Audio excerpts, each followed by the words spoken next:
We are live. We are live. Welcome to college football's Saturday night is all right for PATC. Welcome to college football's Peek Around the Corner with your host, Greg Pflugar. We cover everything in college football because we love everything in college football. And if you do as well, please subscribe to our channel. Smash the like button if you like our content. Share the video with your family and friends. If you want to donate, if you want to support the show through a donation, hit the $ when you make a comment, and I'll get to your super chat as quick as I can.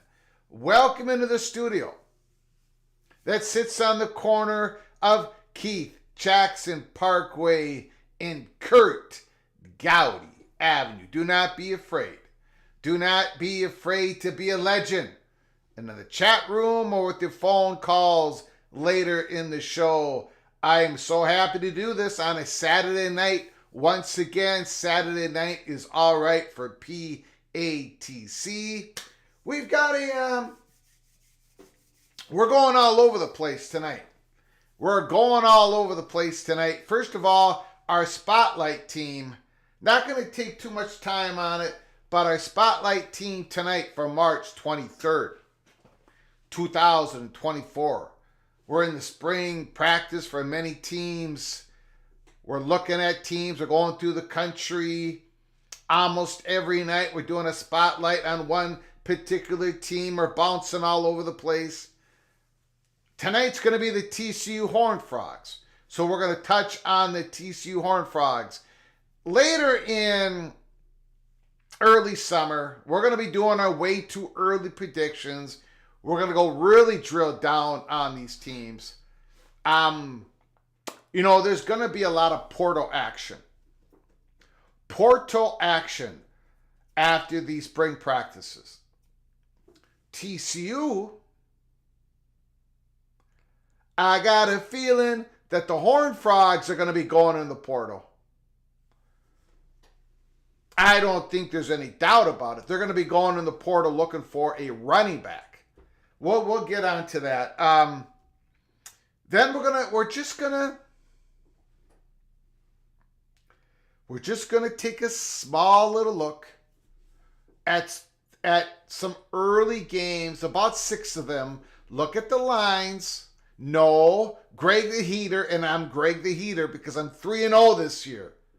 I won both semifinal games in the championship game against the spread. So right now I'm 3-0. I am Greg the Heater. I'm not Greg the Cooler. Nope. I'm Greg the Heater. We're just gonna look at what this spread is for a few games. We're gonna let it marinate a little bit. I'm not making any predictions. I just want, I know it's only March, but we're gonna start talking about TCU tonight. Then we're gonna talk about a little bit of the games, and then we're gonna go into some big news. Oregon State, Washington State had a pretty good week here last week. We're going to be going through that in a recently published article by John Wilner of the Mercury News. And then a lot of people, a lot of people have sent me the Dennis Dodd article. I believe it was yesterday or 2 days ago, about, asking the question, now what? Basically, now what happens? If Florida State and Clemson were to get out of the ACC, would they have a landing spot? We're going to go through that article. There are parts of that article that I absolutely 100% agree with Dennis Dodd. There's a couple parts of the article, in my healthy, strong opinion, I think he's missing. Well, actually, he doesn't miss it. He puts it in the article. He puts the answer in the article, but then he goes off in a different direction. I want to point out the answer of the question. He put the answer in there, but I will point that out. And then we're going to set the table. We're going to set the table for next week. Pretty important week. I keep saying that. In fact, we've done a Saturday night is all right for PATC, for college football's peek around the corner. We've done a Saturday night show. This is our third Saturday night in a row because it's kind of a good night.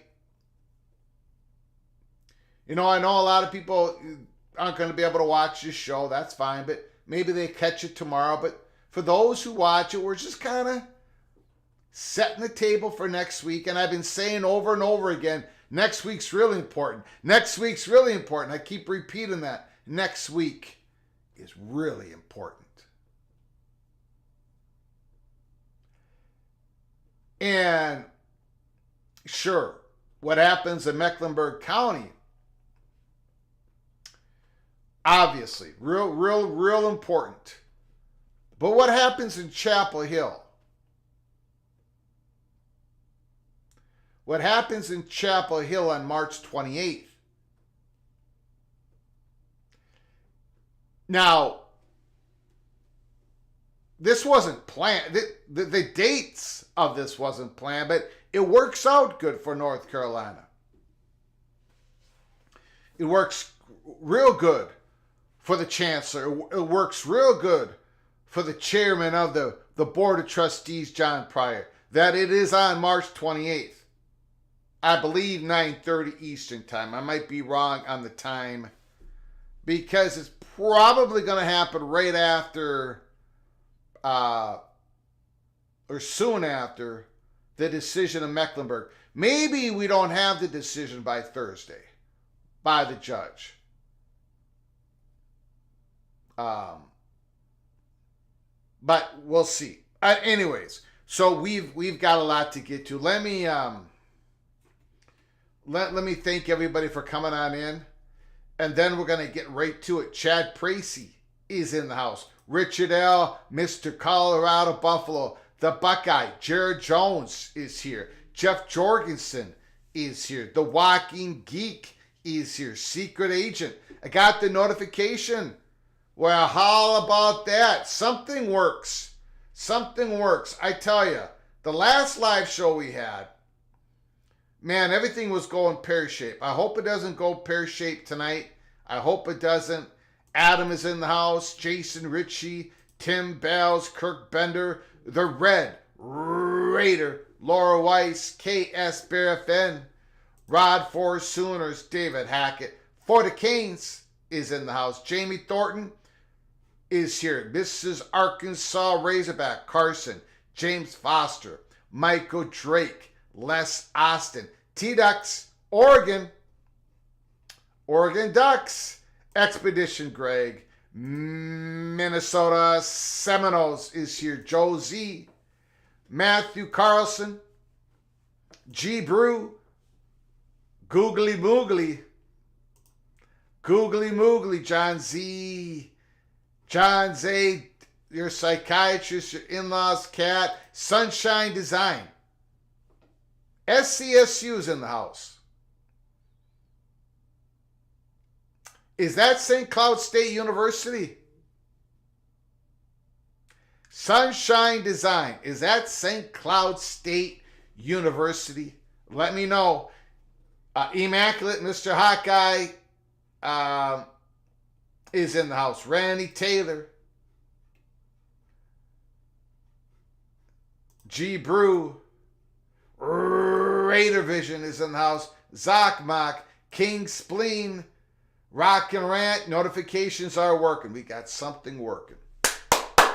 Something is working. Something is working. Sunshine Design, St. Cloud State University. When did you graduate? You don't have to answer that question. I'm a graduate of St. Cloud State University. 1991. 1991.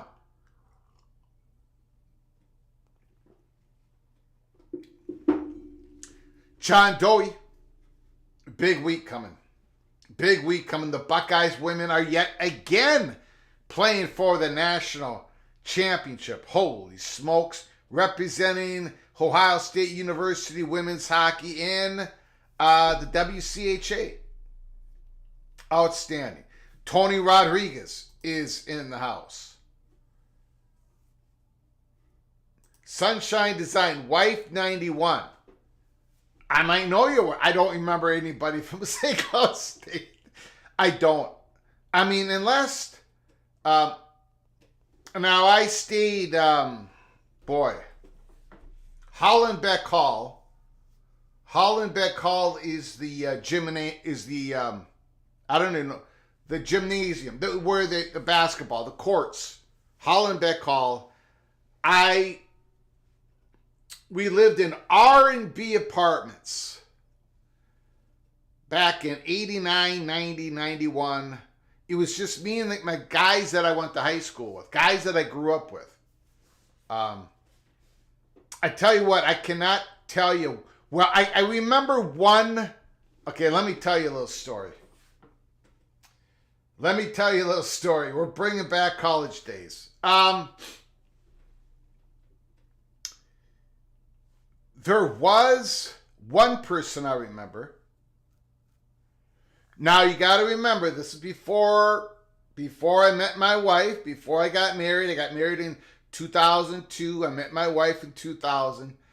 1990, 91, There was a lady who was who wanted to, wanted to get to know me, wanted to go on a date with me, and I kind of knew this, but for whatever reason, I wasn't interested. I don't know. I had a lot of things going on, this and that and the other thing. And I find out that this lady, after I graduated, the night that I had my last night class, I had a night class, I was finishing up. It was May, I graduated in May of 91. I went to, not the red carpet. Well, I graduated in speech communication and political science, so I probably ran into her. But anyways, and I might be talking about that lady right now. Probably. You know what? Maybe I shouldn't go any further. Anyways, I found out that she was, and I'll just put it this way, from a very, very famous Minnesota family. From a very rich Minnesota family. From a very rich, famous, athletic family in the state of Minnesota. And I had no idea. And anyways, okay, let's get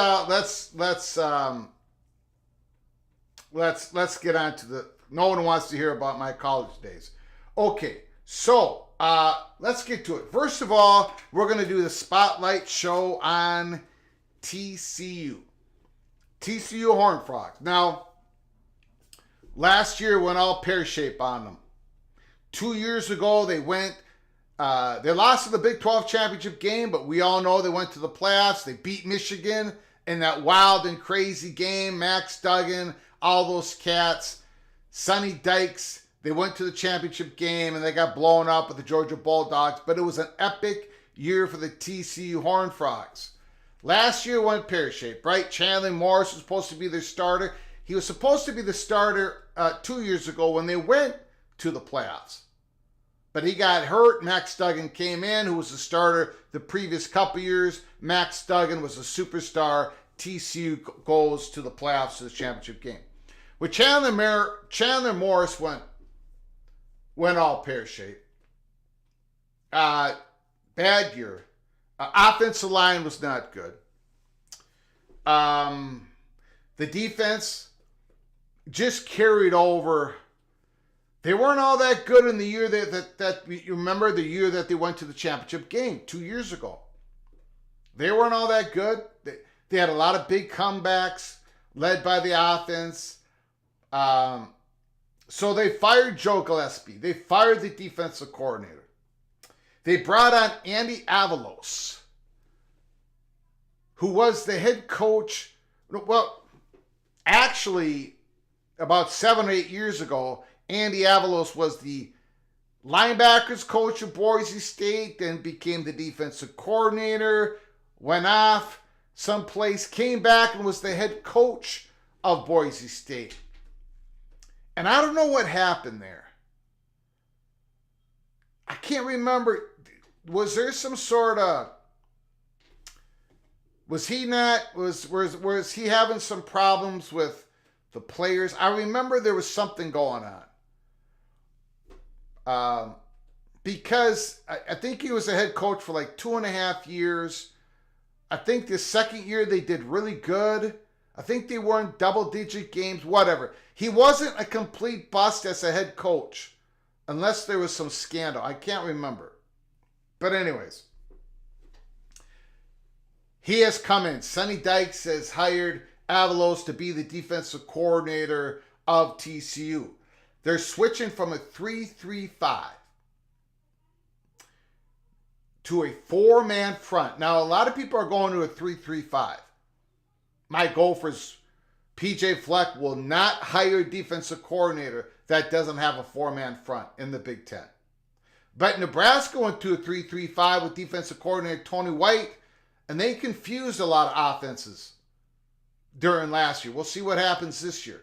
But anyways, TCU's going the opposite way. They're going to a 4-man front. Now their quarterback, who took over at the second half of the season last year, Josh Hoover. We talked about him when we ranked the Big 12 quarterbacks for 2024. I had him in the middle of the pack, but I got the arrow up. He had about 3 or 4 great games right in a row. TCU Horned Frog fans should be excited about Josh Hoover. Savion Williams, the wide receiver, had a great connection with Hoover in the second half of the season. He's coming back. Again, the defense is going to have to improve a lot in the first year of Avalos. The TCU Horned Frogs were 122nd in the nation in turnover margin. Their defense didn't create any turnover, and the offense created a lot of turnovers. That is going to have to change. I think the big part of what I'm looking for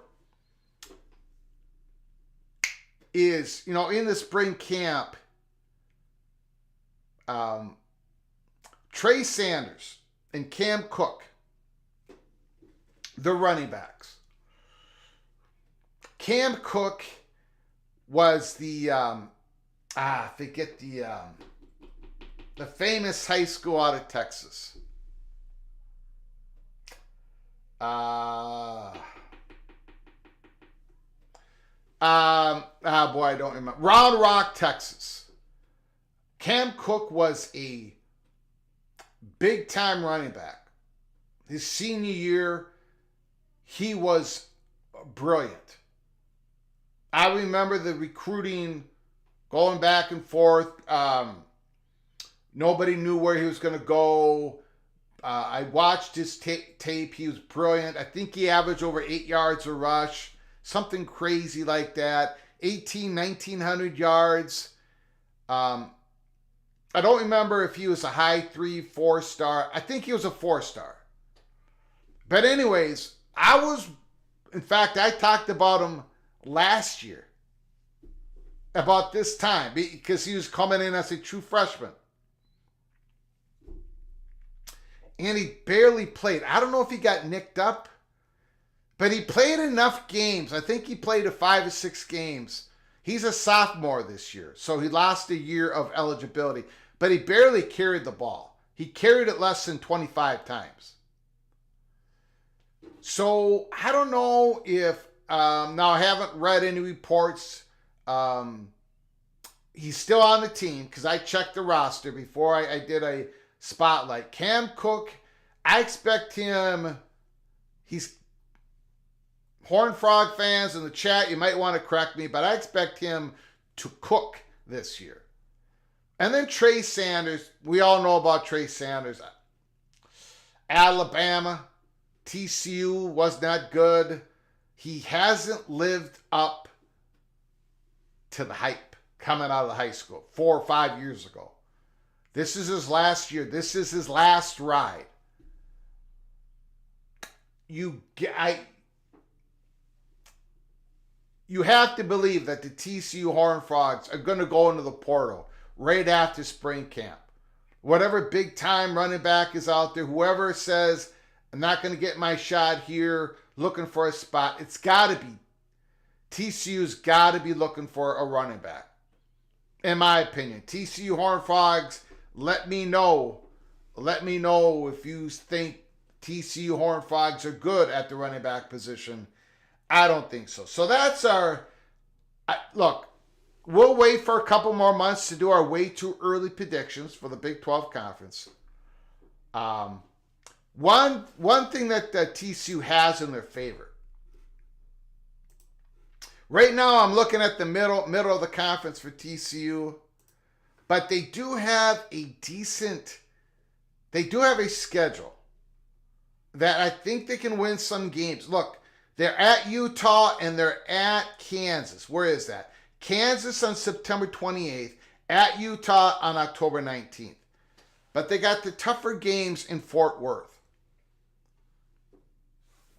Okay? Spring football game, April 27th. They start out at Stanford. UCF Knights, that's at Fort Worth. And then the game against SMU Mustangs, Gerald J. Ford Stadium, Dallas, Texas, at SMU, at Kansas. Then they're home against Houston. Then they're on the road against Utah, but they've got Texas Tech at home. They go on the road to Baylor. They've got Oklahoma State at home. They avoid West Virginia. They've got Arizona at home. So I think the TCU Horned Frogs, the schedule, I think works out for them. But right now I'm looking at the middle of the pack. We'll do our official way too early picks in early summer. But that is our spotlight for the TCU Horned Frogs for 2024. And again, every live show, or almost every live show, we're going to be doing a spotlight going around the country. Scatter shot. Who knows who's going to be the next team on our list? You're just going to have to wait and watch for either tomorrow or Monday. So, all right. TCU avoids Colorado. It's a make or break year for TCU. Schedule works. I think it does work. I think it does work. John Teal, thank you for the super chat. Back in 91, you were known as Mr. Steal Your Girl. No, I wasn't. No, I wasn't, John. But thank you for the super chat. I appreciate it. I don't know why I brought up that story. I probably shouldn't have. The moderator is probably watching, listening. I probably should not have brought that up. And I'm definitely not going to bring up the lady's name or the famous family that she's that she's a part of. Anyways, although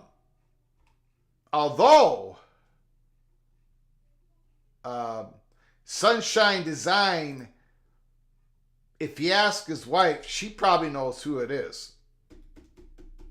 Maybe not. Maybe not. Okay. Okay, let's get to hold on, everybody. Hold on.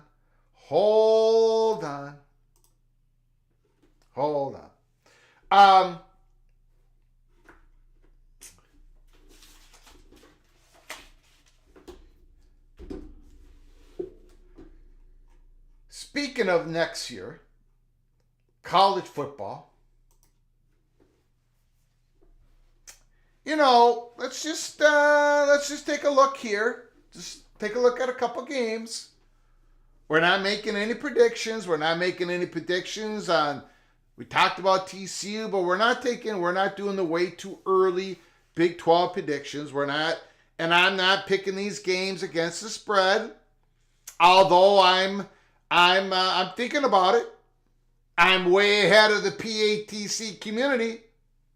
I can tell you that. You guys are sloughing off. I can tell. Florida State minus 11.5. Georgia Tech.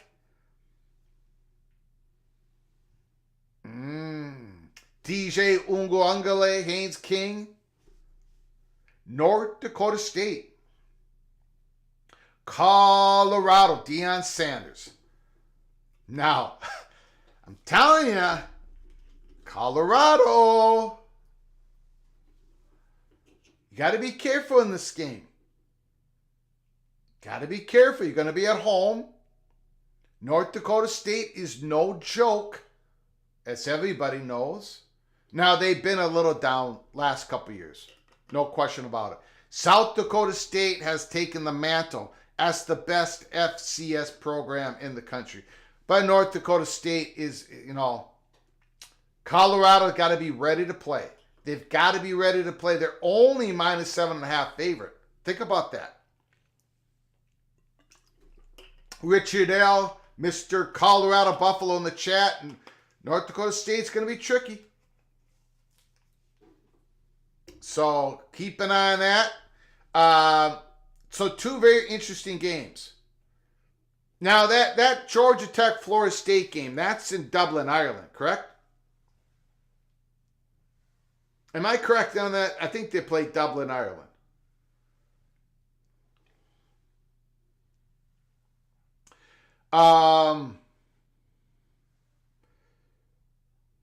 South Dakota State plays Oklahoma State week 1, wet blanket. Well, Oklahoma State Cowboys better buckle up.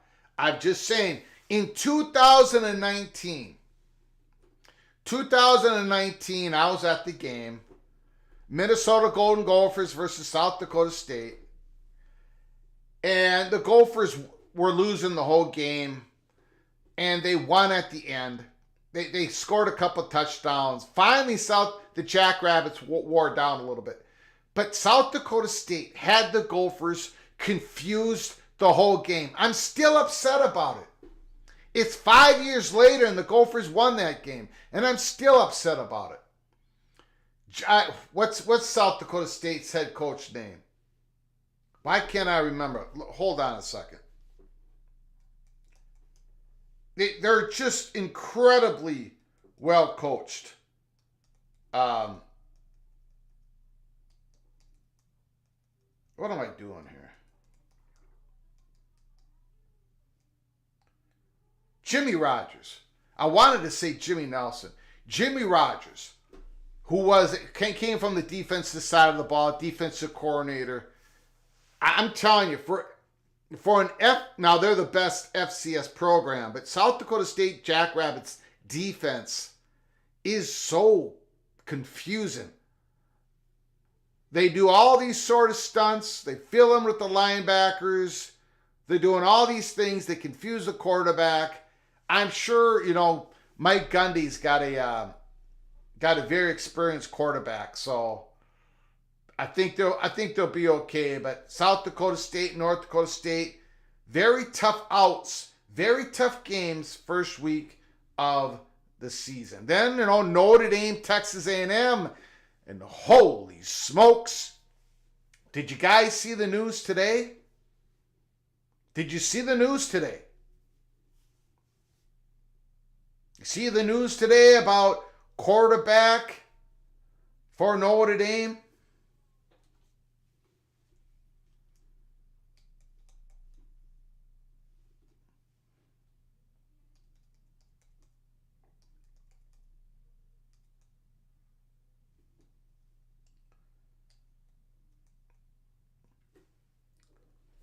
Riley Leonard has had ankle surgery.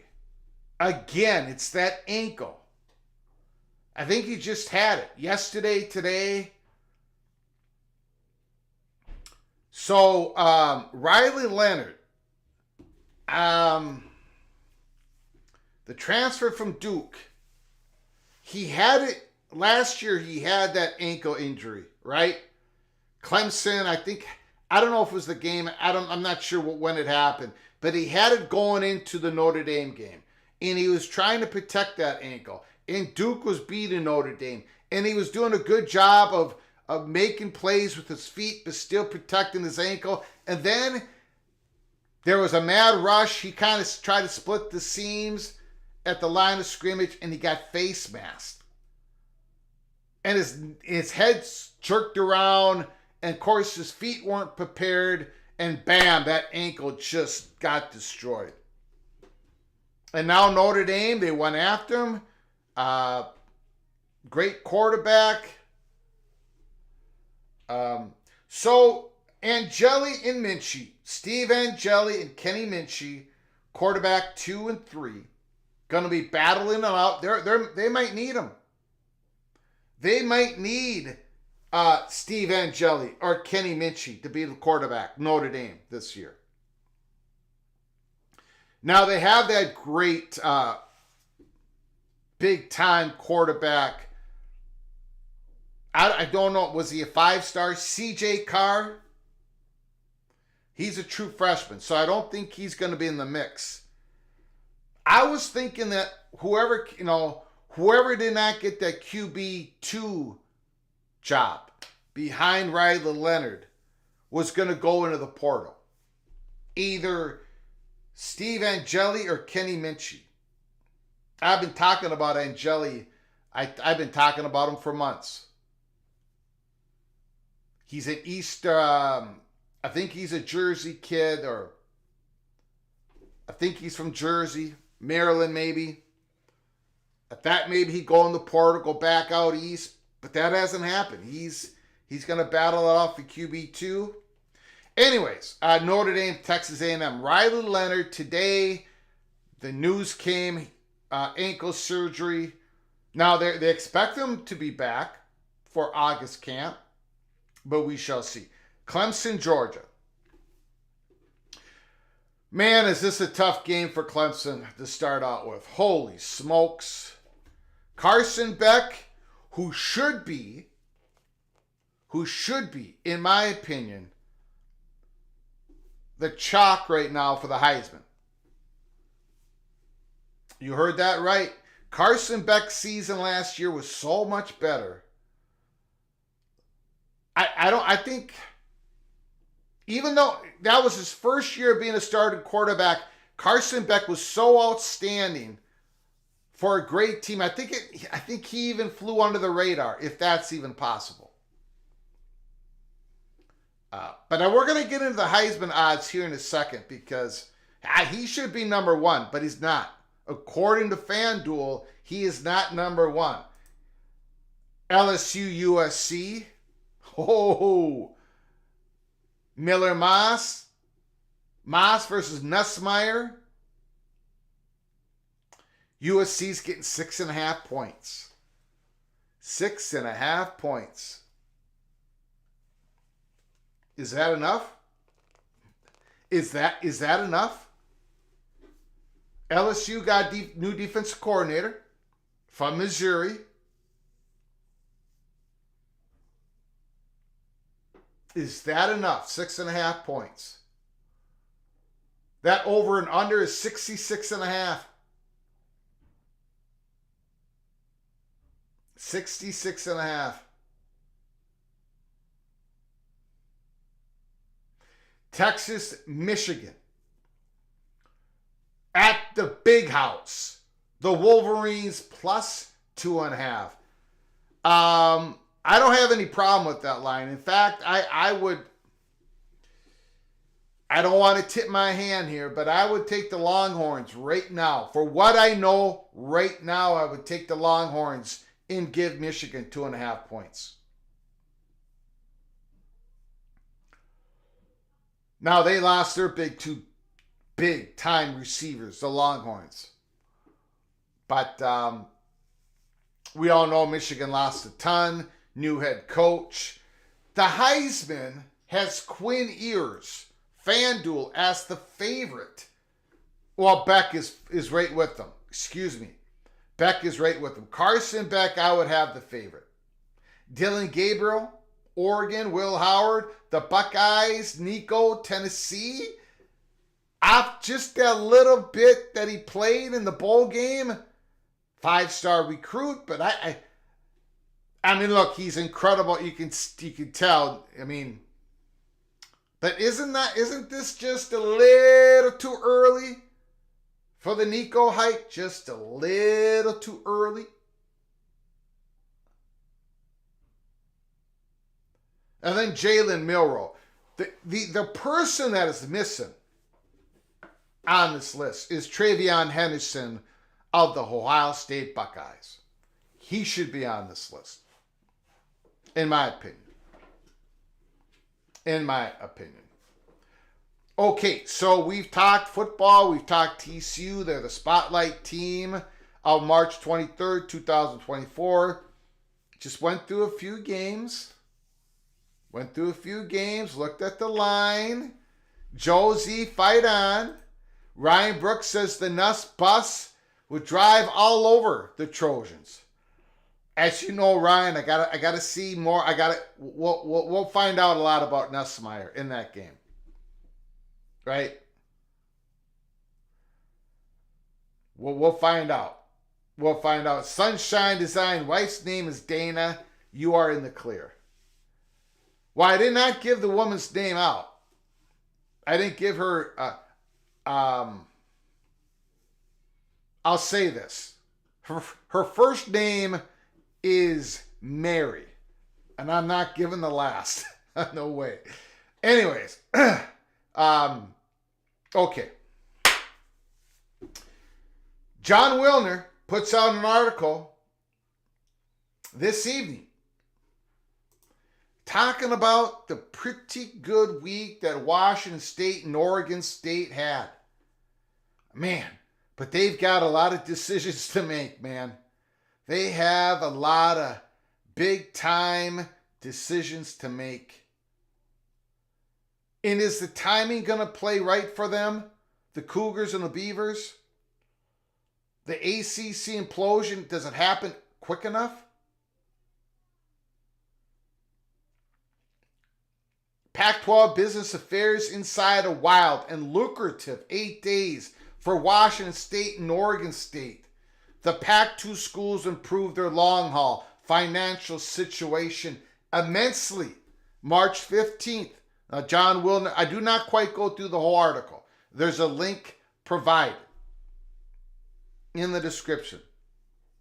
It was anything but a quiet Friday.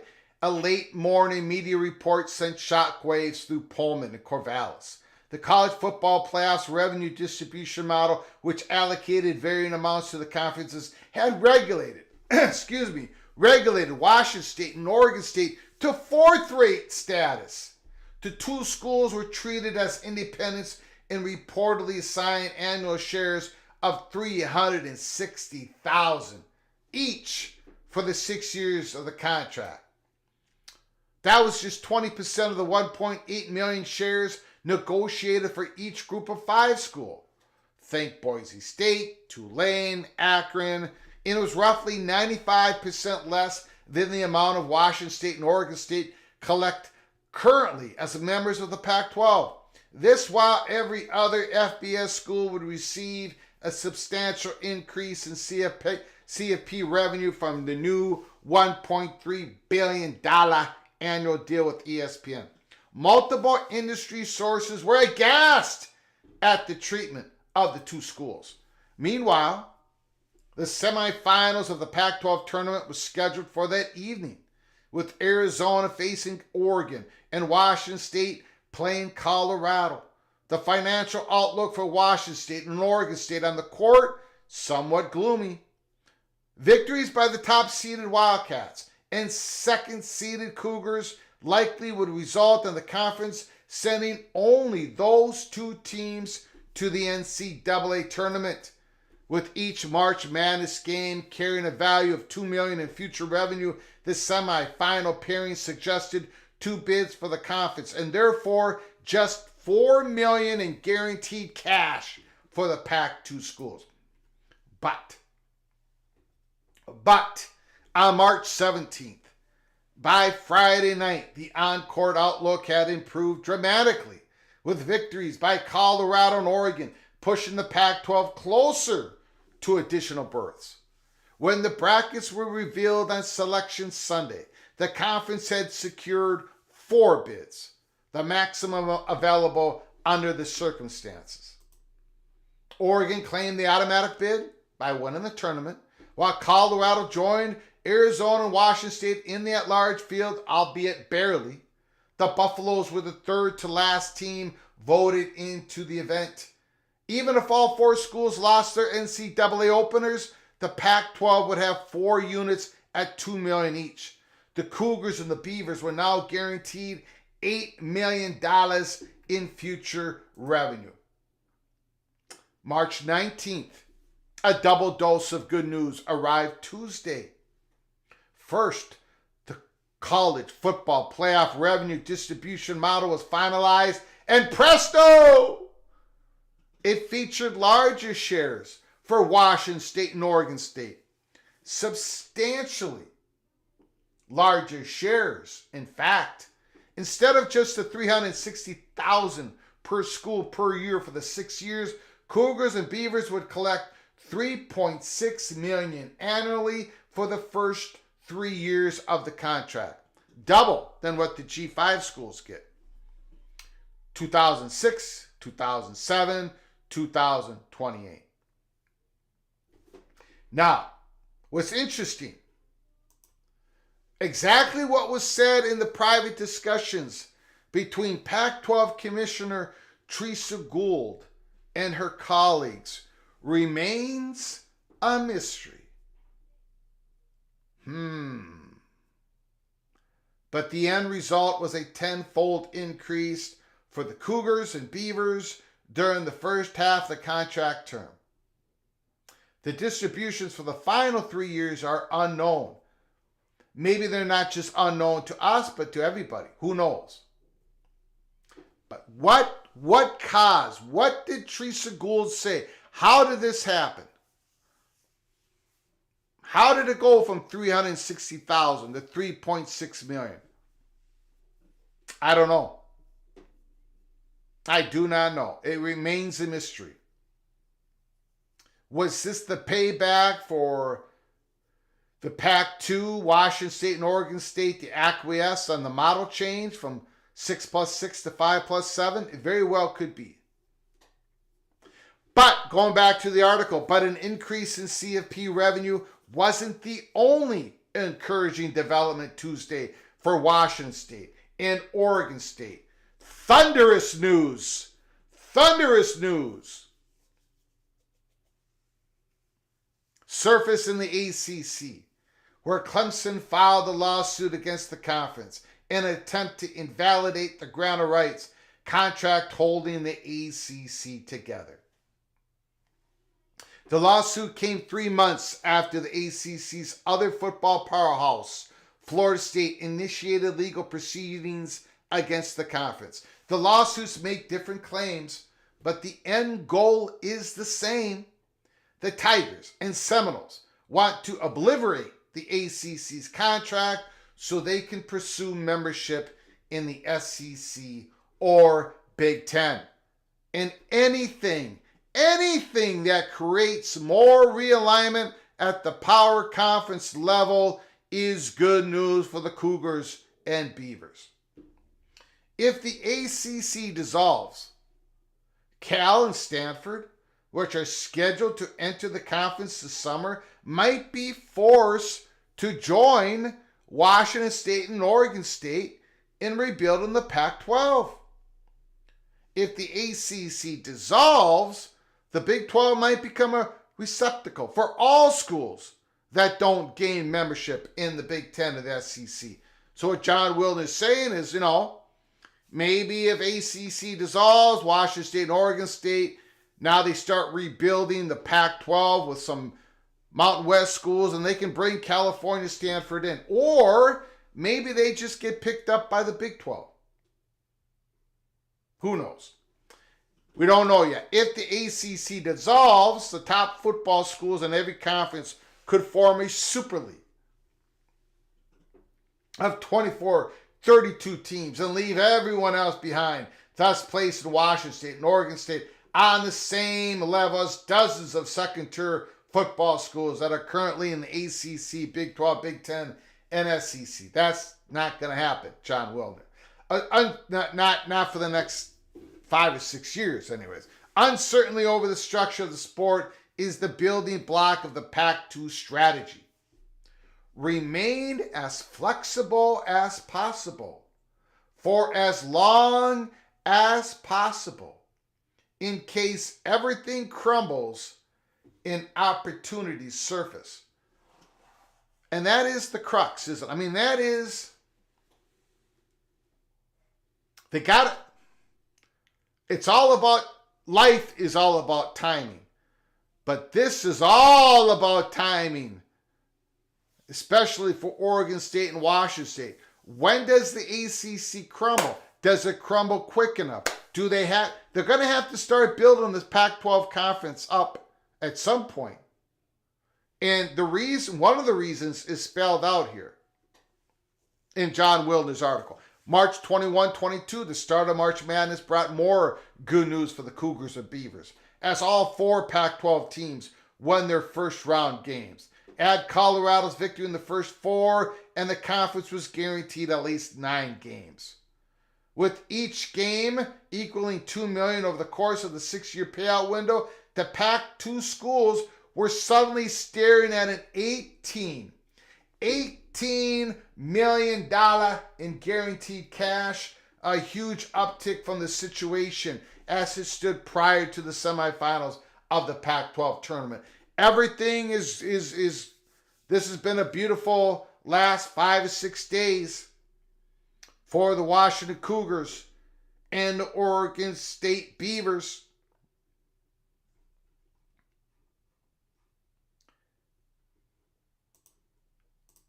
In fact, NCAA tournament results and the change in the college football playoff revenue produced windfall for Washington State and Oregon State just over 8 days. Now, what has been reported somewhat, and what I've been told, we don't quite have all this now down, but it is, I do not believe, in fact, I'm pretty sure, that not all the money is going to get into Washington State and Oregon State's coffers if they don't rebuild the Pac-12, the Pac-10, the Pac-8. There has to be at least 8 members for your champion for your conference champion in football to be in the running to be one of the top 5 rated conference champions at the end of the year, to get an automatic berth, or the top 4 to get an automatic. Well, we don't really know what it's going to look like in 2026, do we? But it has to be an 18-member football conference for your conference champion to have any potential of getting an automatic berth and or a bye in the playoffs, whatever the playoffs are going to look like. But I believe that Oregon State and Washington State has to reestablish a conference. And I believe it has to be like the same entity, the PAC conference, for them to be able to be able to, or if they don't, then I think they have to share it with the other teams who just left the Pac-12. There is some clause in there. So, again, and I don't know if they have to I think they have to rebuild it in 2 years. There is some time constraint on Washington State and Oregon State.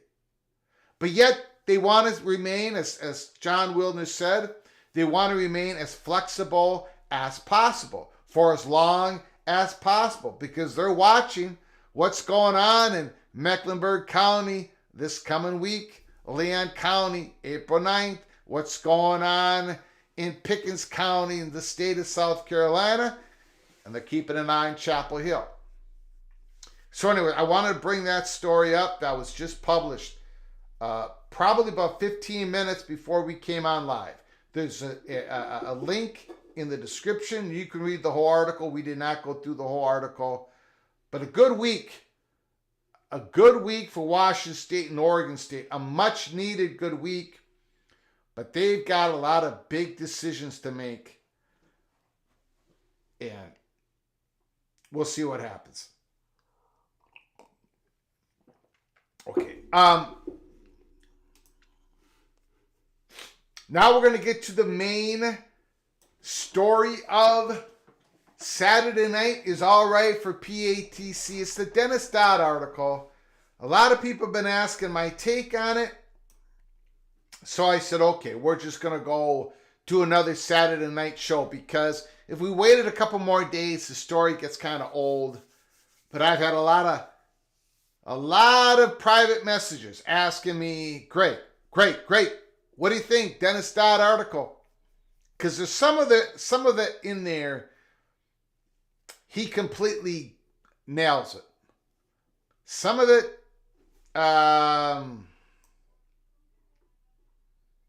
I think he gets off the beaten path just a little bit.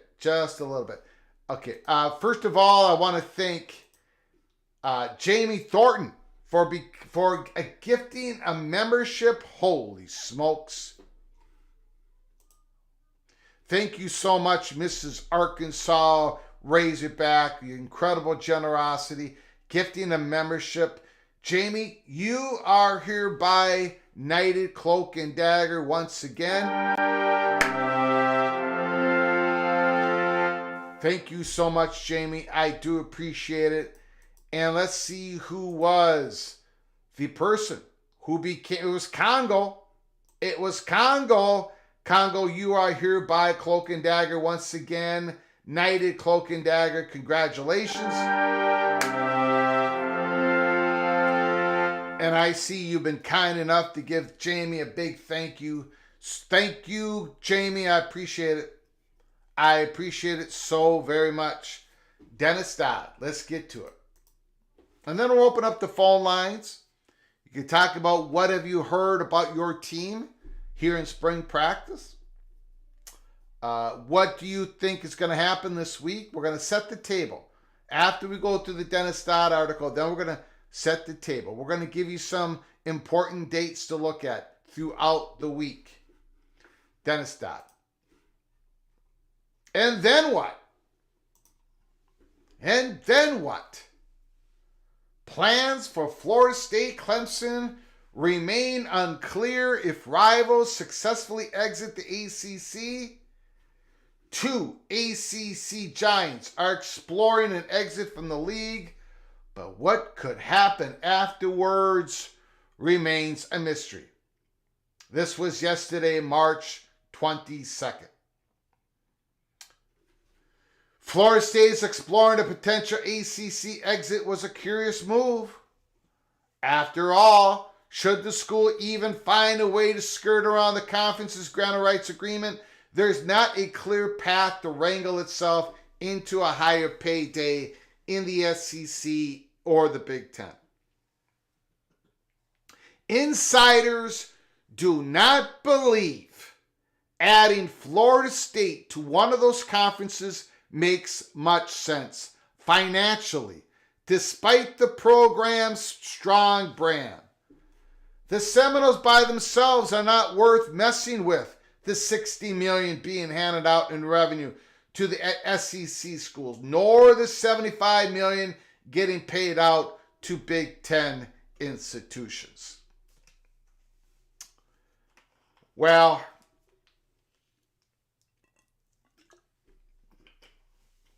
I got to tell you, there's a lot here that Dennis Dodd gets right. This he got wrong. Now, look, it's you can tell me how wrong I got it once again in the chat room or with the phone call later in the show, but I got to tell you guys my now. I don't want to spoil what he says later in the article, but he answers his own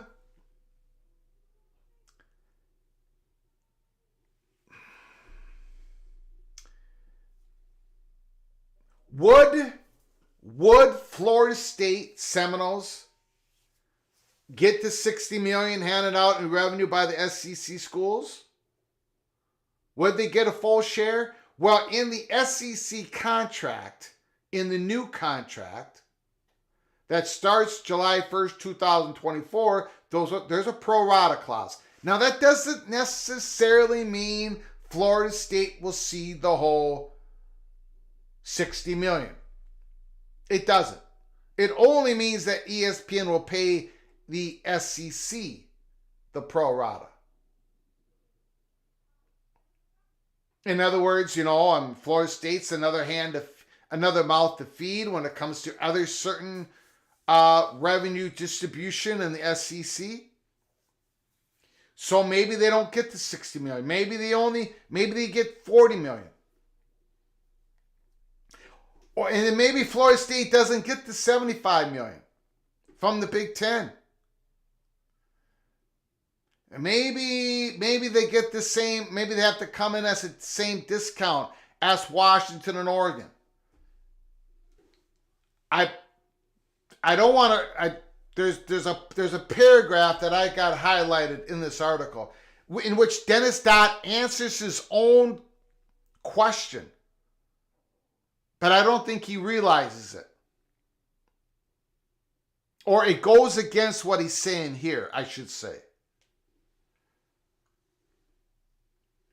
And I just want to bring this one point up. No, I want to bring a couple points up. Then we'll get further in the article. Number one, as people in the PATC community know, because I was reporting it to you month after month after month after month. The Big Ten's plan, it's always been their plan, was to go west again before they go to the east, to the southeast. After they took USC and UCLA, they were going to go west again. But they had legal counsel. They did not want all the blood on their hands. They were Big Ten was very cautious about doing another step. Plus, Fox Sports did not want to do an expansion with Kevin Warren at the helm. I went through that. The day that Kevin Warren left, I immediately came on here and said the expansion door is now cracked open. But it would still need for the Big Ten to expand with Oregon and Washington. The Big 12 was going to have to crack the Pac-12 a couple times, which we were predicting it was going to happen. And we said, Oregon and Washington were going to be 17th and 18th, either within the 5 months or 5 years from now. But they were going to be picked off before the Big Ten went east. Fox Sports wanted Oregon. Big Ten presidents wanted Washington. Now,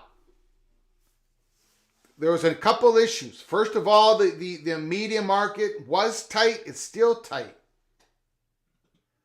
But one of the disadvantages that Washington and Oregon had, let's be honest here.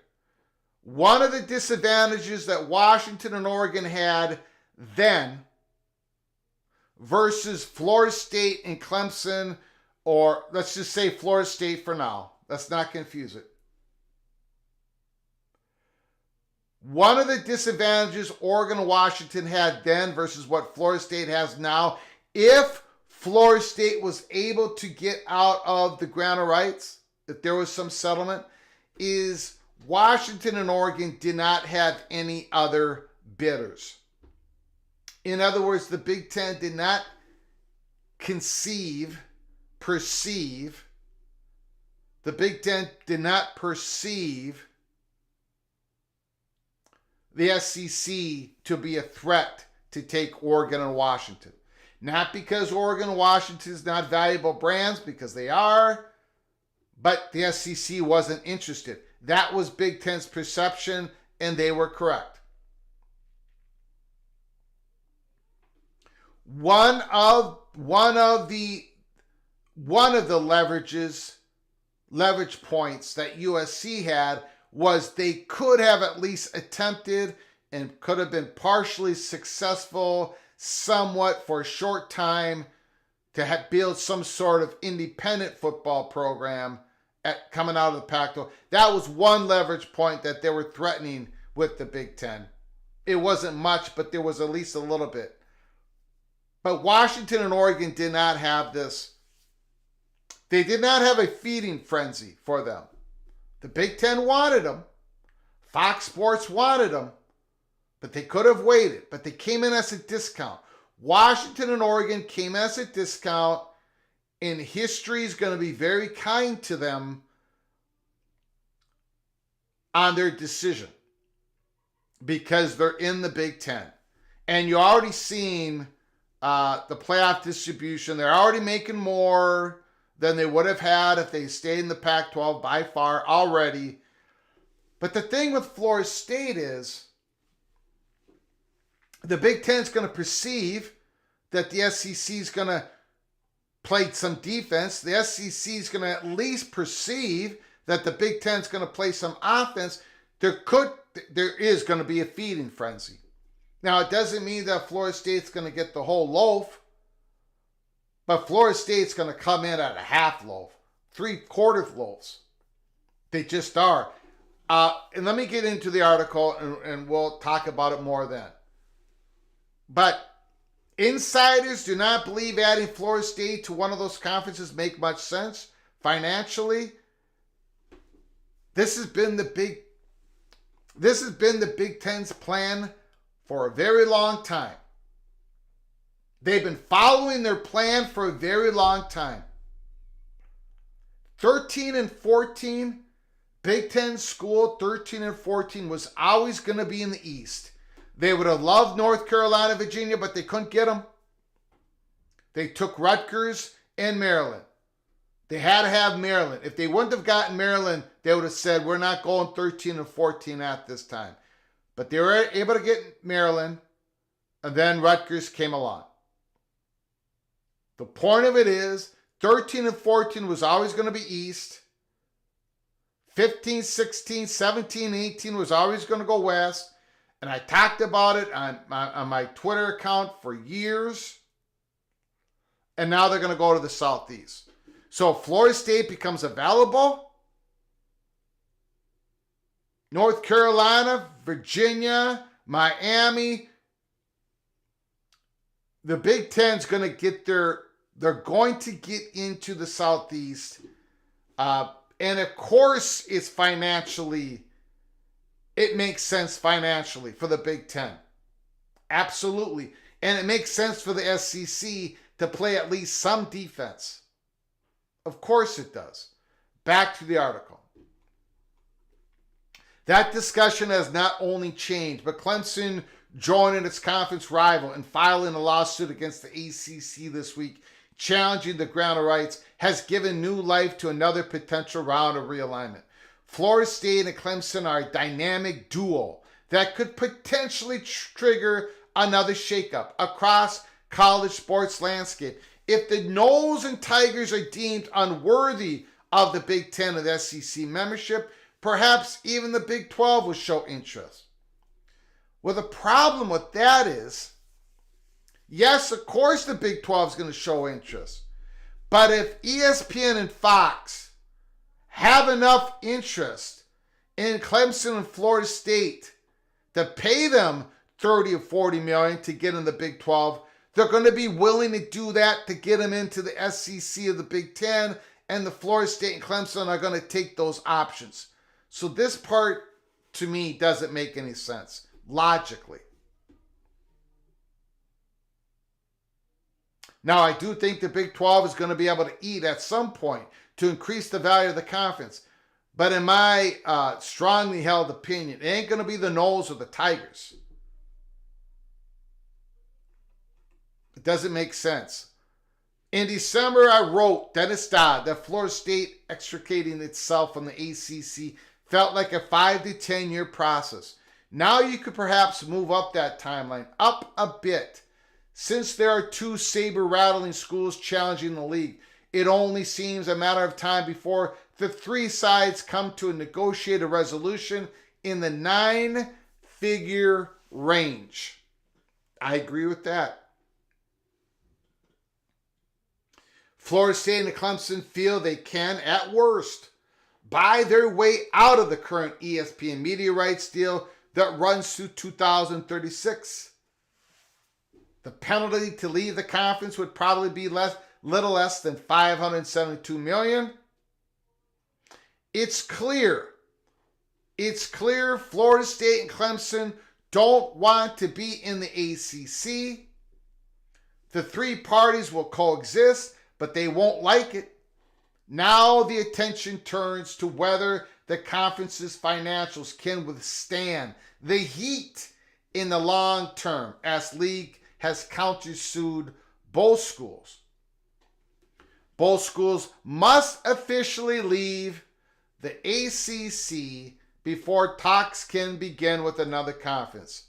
If not, get familiar with the phrase tortious interference, which is a fancy legal term for tampering, and you can bet ACC Commissioner Jim Phillips has warned his Power 4 peers to lay off illegal pursuits.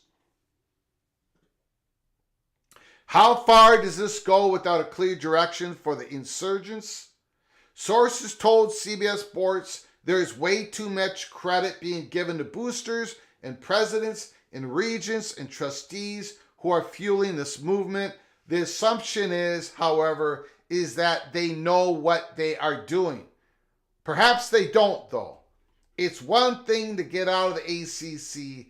It's another to find a new home in a timely manner that makes financial sense in the long term. Okay, first of all, Dennis Dodd is absolutely correct. Neither school, neither Clemson and Florida State is talking with the Big Ten and the SEC. They're just not. Now, what has happened is there is some valuation, current valuation, that the Big Ten has done on a Clemson, on a Florida State. There is some current valuation that the SEC has done on a Florida State and a Clemson. The Big Ten has gone to Fox and said, what do we got here? What if it popped? What if it happened in 25 or 26? What is the valuation? What could we do? Could we squeeze this? CBS, NBC, Fox. And then SEC has done the same thing with ESPN. And then those valuations may trickle down to whoever Clemson and Florida State has hired, because they've hired a bunch of people. They've hired they've not just hired a bunch of lawyers. They've hired a consulting firm.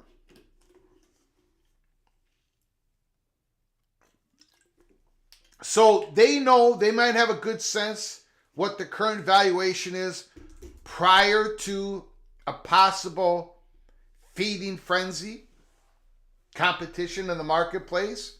ESPN and Fox, SEC versus Big Ten. You don't quite know how that's going to go. Again, Florida State and Clemson would like for there to be some mystery to it. They want to know that they have a certain valuation point to them, but they want that feeding frenzy. I know it's sort of difficult for Florida State because their relationship with ESPN is not all that good, but Florida State's definitely not going to shut the door down on a possible SEC. It doesn't help their negotiations.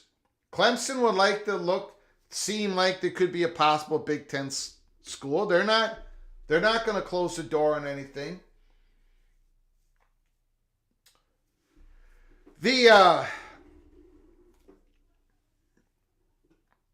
And yes, I'm going to skip that part. It's one thing to get out of the ACC. It's another to find a new home in a timely manner that makes financial sense in the long term. We're going to hit upon that quickly here again. Dennis Dodd talks about the playoff revenue distribution model. Beginning in the new CFB media rights contract in 26, Big Ten schools will be making a total of close to $100 million, while the SEC will be somewhere around $80 million. The most significant separator, however, will be the settling of the ongoing antitrust lawsuits against the NCAA and Power 5 conferences, one being the House versus NCAA. Florida State and Clemson have made their intentions known, but who's next? If you have 5 or 6 schools filing a similar lawsuit, it's kind of like a pack of hyenas going after a lion, an ACC source told CBS Sports. What's next in potential realignment? Big picture look ahead. Not much has changed since the U.S. Supreme Court deregulated college football television in '84. The big winners from that decision were the Big Ten, SEC, and Notre Dame, all of whom had the juice to negotiate their own television deals. Those three titans quickly capitalized. Florida State and Clemson want into that exclusive club. Now we're about to get to the PATC money shot of the article. Florida State and Clemson want to get into that exclusive club. If the cost is destabilizing the ACC, well, we already live in a me-first society that is reflected by the me-first nature of college athletics. I'm going to skip. I'm not even going to make a comment on that. It's become clear the rights holder values matchups and rivalries. Try to name a traditional football rivalry game that the SEC and the Big Ten don't have at this point. Florida State Clemson is one of the few answers. Miami, Florida State might be another. Other than those two, few aren't residing under their umbrellas. That's why Florida State and Clemson together means so much. Not counting playoff or bowl game rivalries accounted for 10 of the 11th highest rated matchups last season. The only one not owned by the SEC of the Big Ten, as the leagues will look after realignment in July 2024, was Colorado and Colorado State, but that was the Deion Sanders phenomenon. If FSU and Clemson join the Big Ten or SEC together, would that be enough to move the dial? Sources told CBS Sports that is doubtful, at least in the near term. Again, I have to respectfully disagree.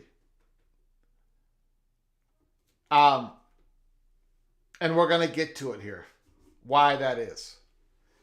What we're left with is a growing group of ACC schools that also want out. As the ACC has constantly reminded those schools sign a 20-year contract in good faith with ESPN in 2016. The closer we get to 2036, the closer we get to the next round of realignment. Dennis Dodd is not much of a believer, right? Not much of a believer. Florida State and Clemson are attractive brands. They're just not attractive brands right now. Again, I'm going to disagree with Dennis Dodd. He's missing a huge component, which he adds later on. We're about to get to it. The SEC has again decided to play 8 conference games in 25. If it ever moves to 9, let's say in 2026, the league will ask ESPN to be compensated for the extra game before considering the Noles and Tigers as expansion candidates.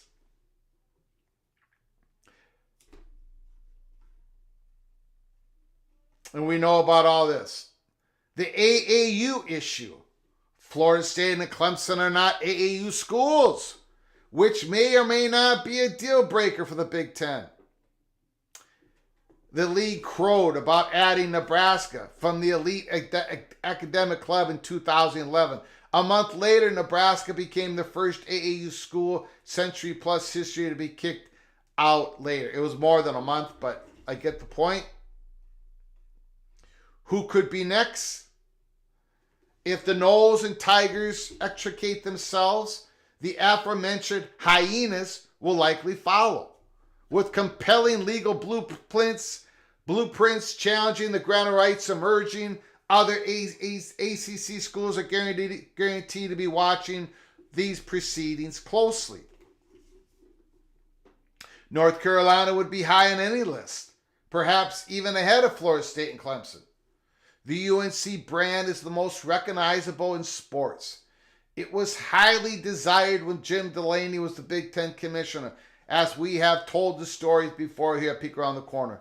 Absolutely true. The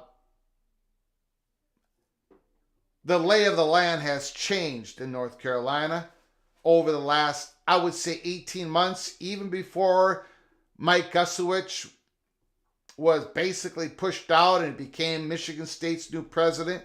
We've been covering that story here for a very important reason. The people Jim Delaney we're talking to are not in power anymore. That includes Bubba Cunningham, who's still the athletic director, but not in power. It would be desired in both SEC and the Big Ten today, North Carolina. Miami fits in the Big Ten as an AAU school, but the most of its football history is approaching ancient status. Could the Hurricanes inconsistently on the field cost them a spot at the big boy table? The SEC is already in the sunshine state with Florida. Why would it want Florida State? Well, because they don't want the Big Ten to have Florida State. Again, there's no guarantee those unhappy in the ACC would land in the Big Ten or the SEC. You're right. There is no guarantee. There is no guarantee. We could drop off into a big time depression. One of the many reasons earlier in the article, Dennis Dodd, says no, but these teams are not. These schools are not sitting there talking with the Big Ten and the SEC right now. There are no offers. Again, people who are saying that don't have any clue how any of this works. Nobody has an official offer at all. There's been no official talks at all between the conferences and these schools. The Battle of the Titans, the ongoing media rights rivalry between ESPN and Fox must be considered amid realignment talk. The stakes have never been higher for the networks, tied primarily to the Big Ten and completely to the SEC, ESPN, at the top of the food chain. Further realignment threatens to upset the balance in what basically became an AFC-NFC dynamic. Yes, they're that powerful. ESPN has the entire state of South Carolina and Florida. Why would it want to cede part of those viewing areas to Fox and realignment? That is what makes them valuable, because you don't want to cede them to the Big Ten. This part answers partially Dennis Dodd's question earlier on. Not totally. We haven't got to that part yet. Networks don't want to reward schools for bailing out of the conference agreements. CFP deal prepared for realignment. The CFP playoffs is prepared for realignment. They're looking for 28. FSU and Clemson changing conferences could cause the contract to be reopened and revenue distribution to be recalibrated. Okay, we don't have to go through that.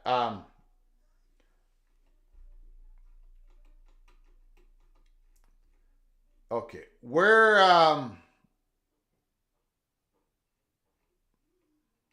hold on, everybody. Okay, all right. The Big 12 option. While the goal for Florida State and Clemson is to join the Big 10 and the SEC, the Big 12 could serve as a fallback plan. But if the Noles and Tigers aren't worth the $60 million per year number for the SEC, which seems to be the minimum cover charge to make a move, it's not. That's the problem with this. Why would they take less money to leave the ACC? Then Dennis Dodd goes into a scheduling agreement. One industry source told CBS Sports a scheduling agreement between the Big Ten and the SEC could be a long shot option on the table for Florida State and Clemson. They don't see that happening. Okay, this is the part here. This is the last part I'm going to get to, because the rest of it's private equity. We've been through all that. This is the PATC money shot of the article. This should be obvious.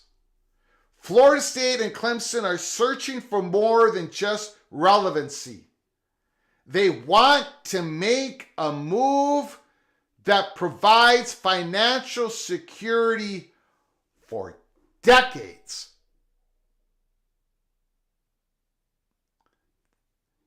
This is not about, again, this whole thing about this ain't the right time. Florida State and Clemson might not get the money that the rest of the Big Ten will get or the rest of the SEC will get. Shh. Sure. Florida State, if they get out of the grant of rights, if Clemson, if there's a settlement, they're going to try to get as much as they possibly can from the Big Ten and the SEC. They're going to dig. They're going to try to create a frenzy. They're going to try to create a perception that both conferences want them. It's going to be cloak and dagger, cloak and dagger, cloak and dagger. But at the end of the day, Florida State and Clemson are going to go. Because this is about for decades. This ain't about for the next 6 years. Oregon and Washington didn't make their decision for the next 5-6 years. They made the decision. They got in the boat. They wanted to get to high land. And they did it. They achieved what they wanted. Did Oregon and Washington want a little bit more money? Sure. Did they want to be fully invested owners of the Big Ten network like UCLA and USC have? Sure, but they didn't get it. But you know what? They're going to get it. This is about making a move for provides financial security for decades. So Dennis Dodd, you realize that. You put it in your article. That means everything at the front of the article,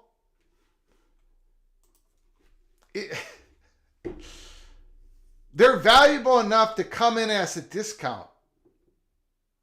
Obviously. Are you kidding me? Of course.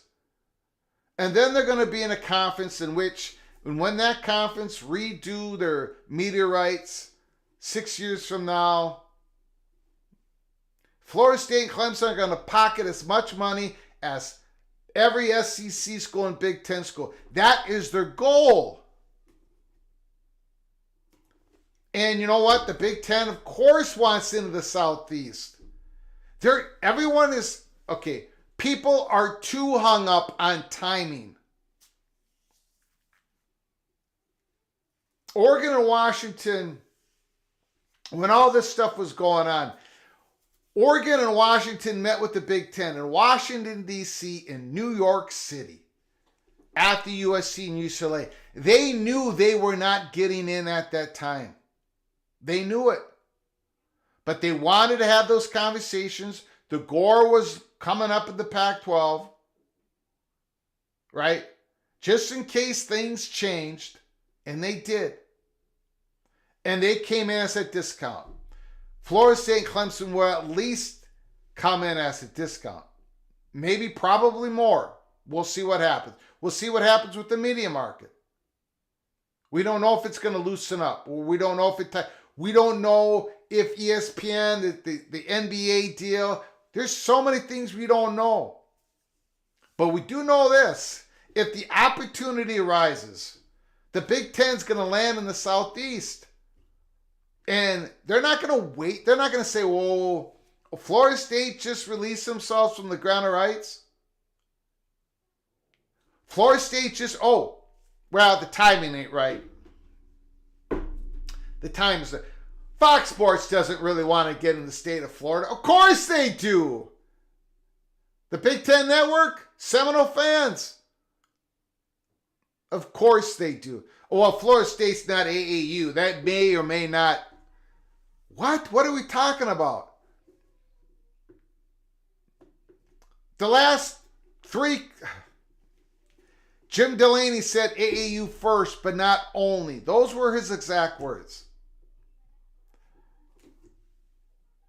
Kevin Warren just flatly said in public, no, it's not a requirement. AAU is not a requirement.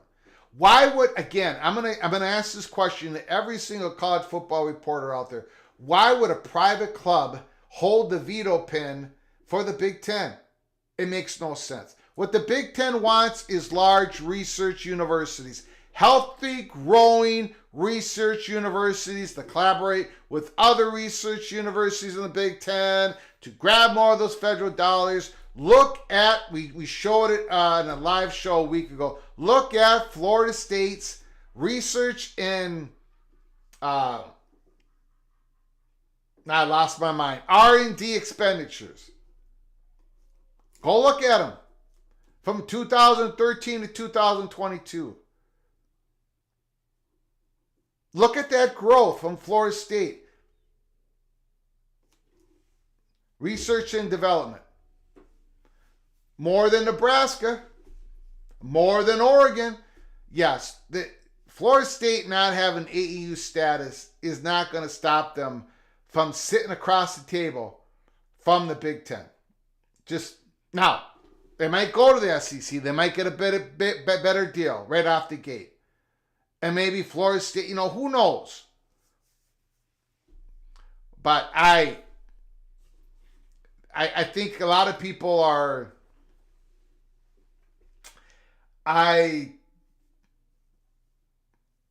This coming up week, if these schools... How do I put this? When I reported to you all the steps that it would need to take for Oregon and Washington to become Big Ten members within those 5 months that I was talking about, we talked about how Kevin Warren, when he left the office, that needed to happen. Then we needed the Pac-12 to be poached by the Big 12 more than once. And when that second poaching was about to happen, did you see how quick those Big Ten presidents acted with Fox Sports to get Oregon and Washington?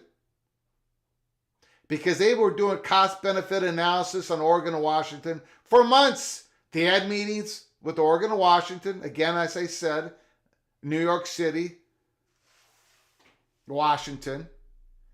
They're doing all these cost-benefit analysis on Florida State, Clemson, North Carolina, Virginia, North Carolina State, all of them.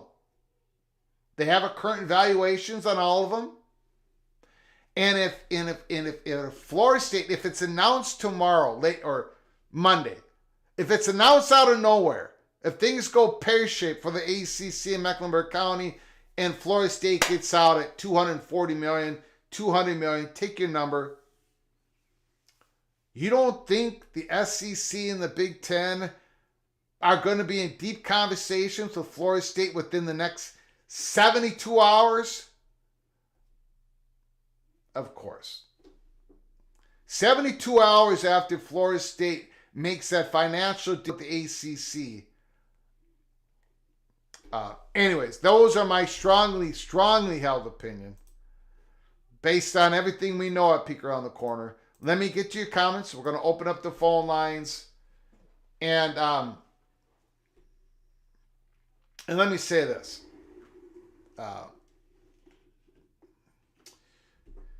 Setting the table for next week. We're waiting on the Mecklenburg County case, Judge Cooper. We'll see what the judge rules on everything from where the venue should be. Should it be in North Carolina? To should those media agreements between Florida State and ACC and ESPN, should those media agreements continue to be sealed? But then we have March 28th, and I want everybody to keep an eye on this. March 28th. Let's see. Do I have it?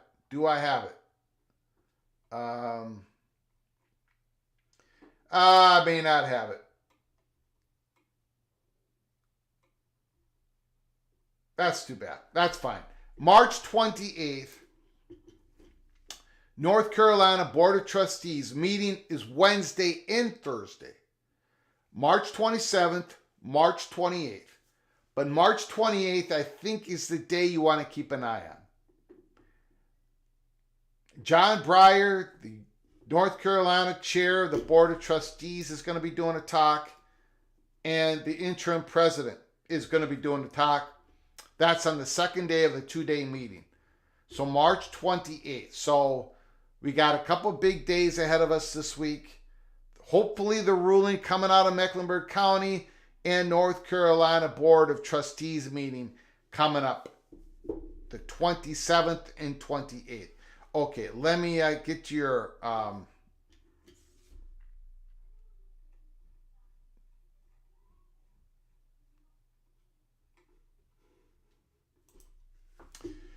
Florida State is nothing on research when compared to Georgia Tech, Virginia, North Carolina, and Duke.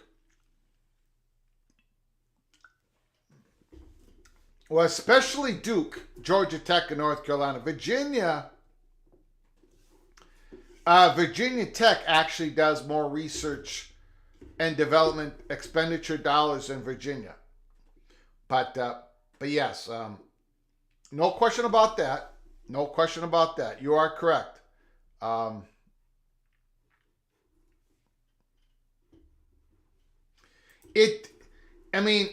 they says that AAU doesn't matter, it isn't quite that it doesn't matter. It's just that it doesn't have the veto pen. It's a private club, guys. It's a private club. Private club's not going to have the veto pen over Big Ten invitations.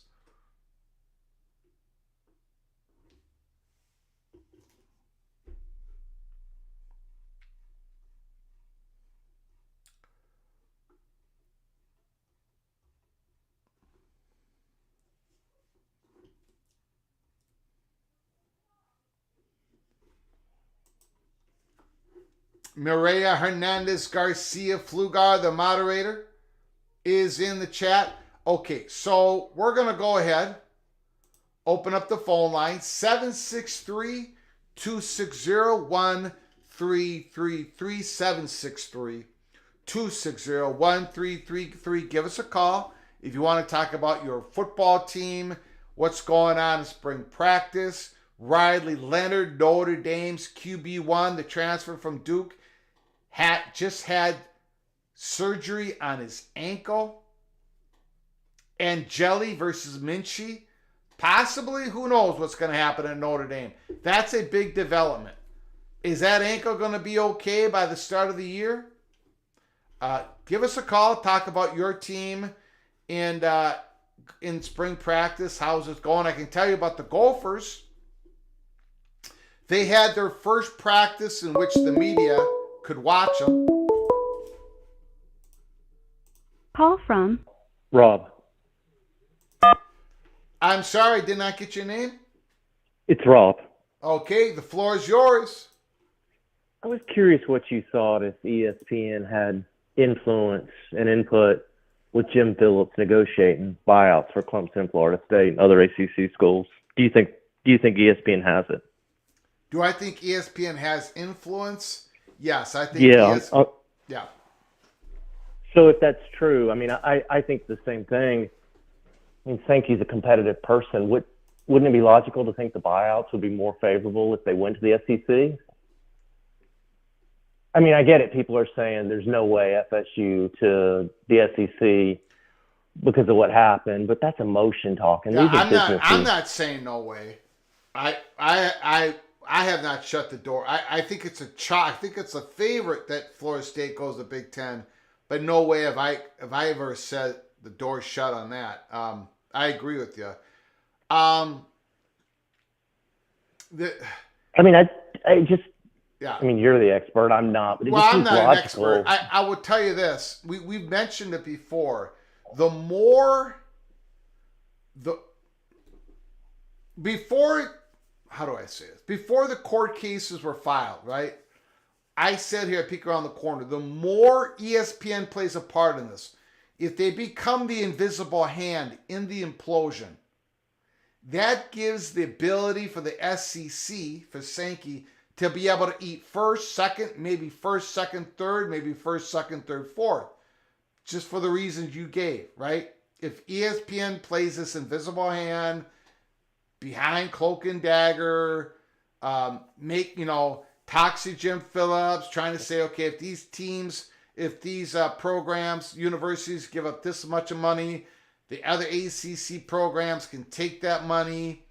There'll still be an ACC conference, but then those schools go to the SEC.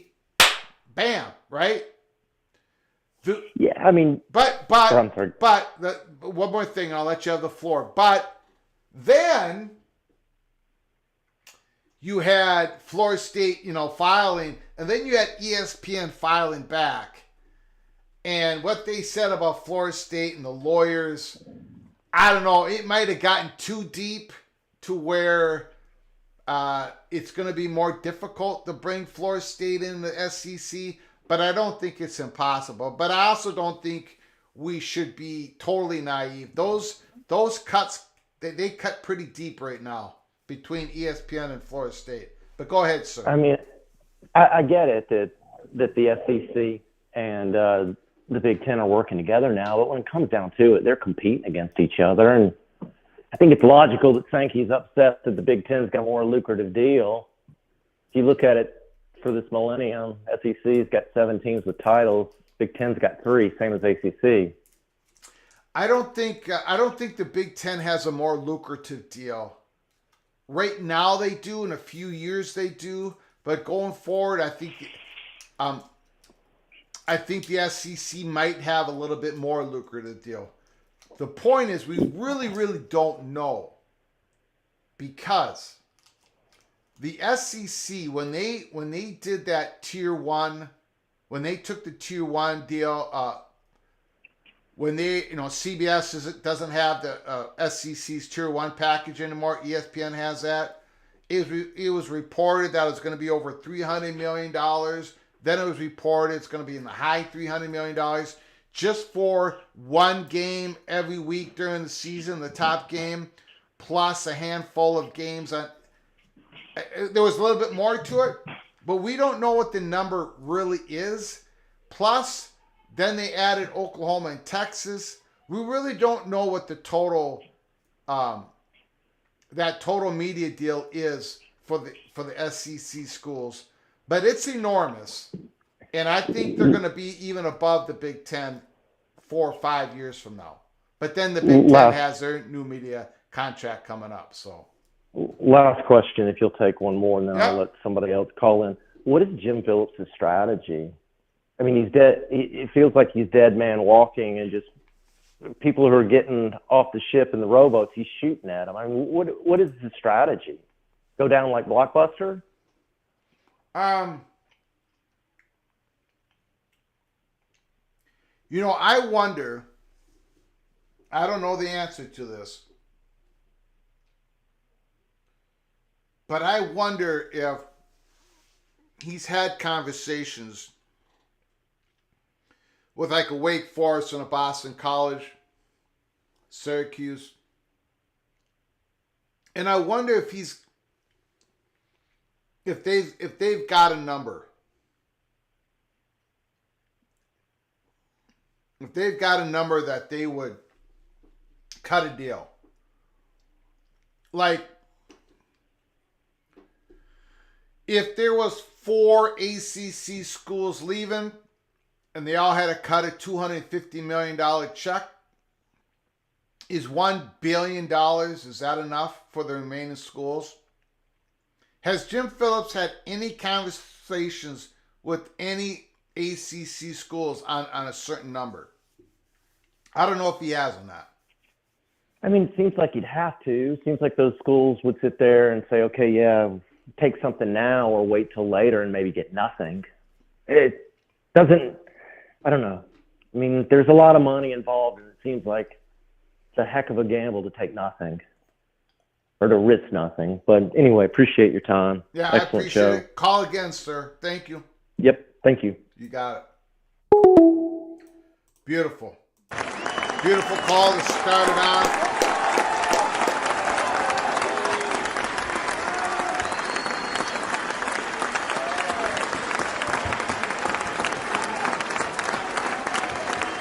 The evil badger, Ryan Willie, with Clemson filing and possible in North Carolina filing, do you think it will go to federal court? Well, I'll tell you what, Ryan, if North Carolina files, if North Carolina actually files, first of all, what county is Chapel Hill in? What county is that?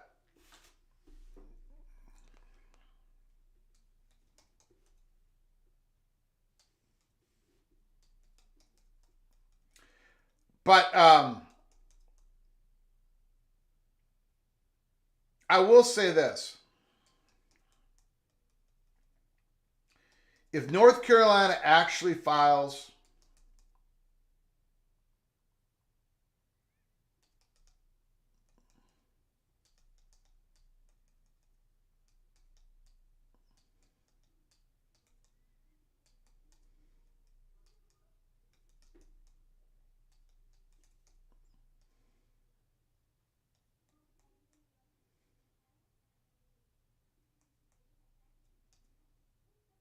it's in Orange County. Our web is saying Durham County. I've got Orange County. Anyways, Ryan, if North Carolina actually filed, it would be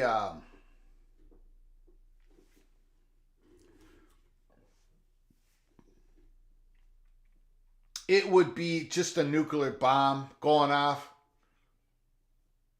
It would be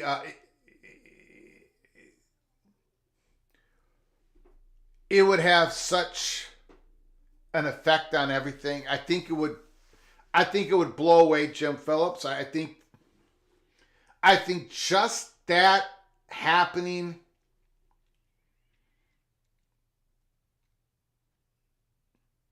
would create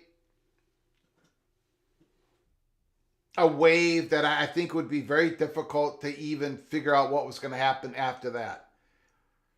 I mean, the ACC might immediately have to do something.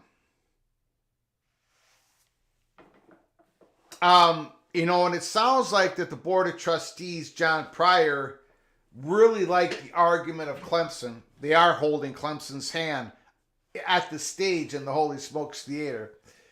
I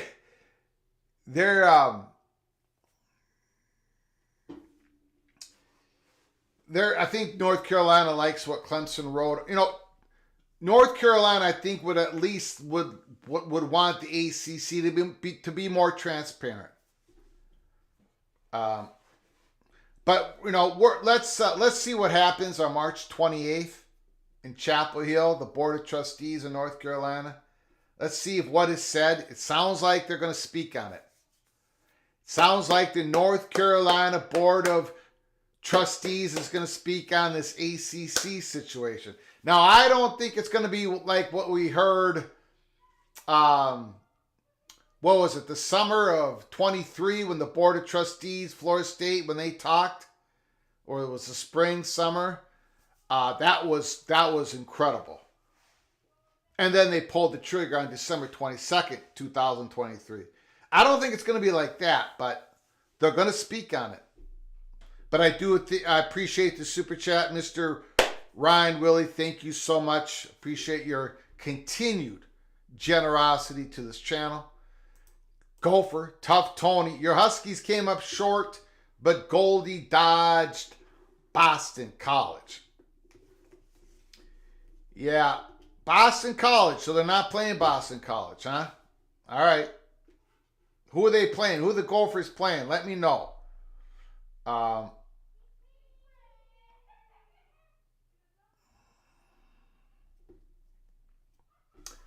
don't think you can treat North Carolina like the redheaded stepchild if that happened.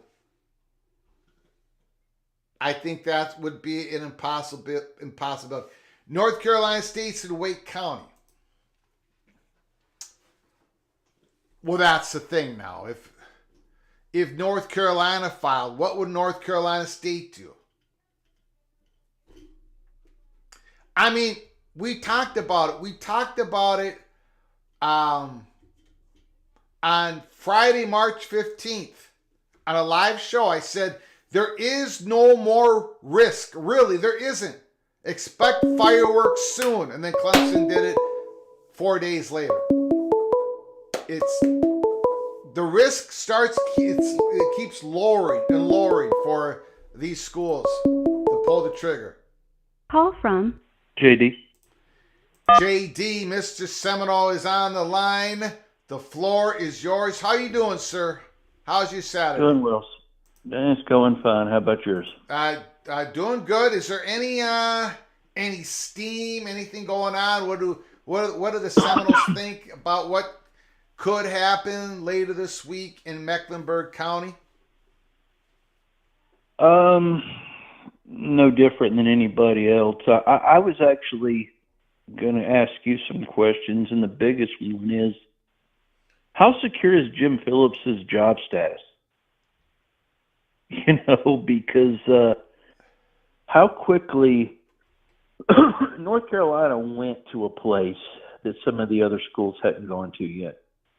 They started more or less putting the pressure on the ACC leadership.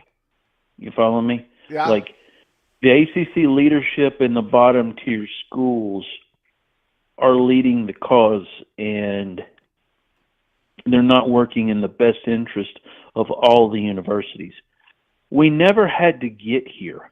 Do you remember something when in the ACC response to North Carolina, or not North Carolina, to Clemson, and I'm sorry, hold on one second.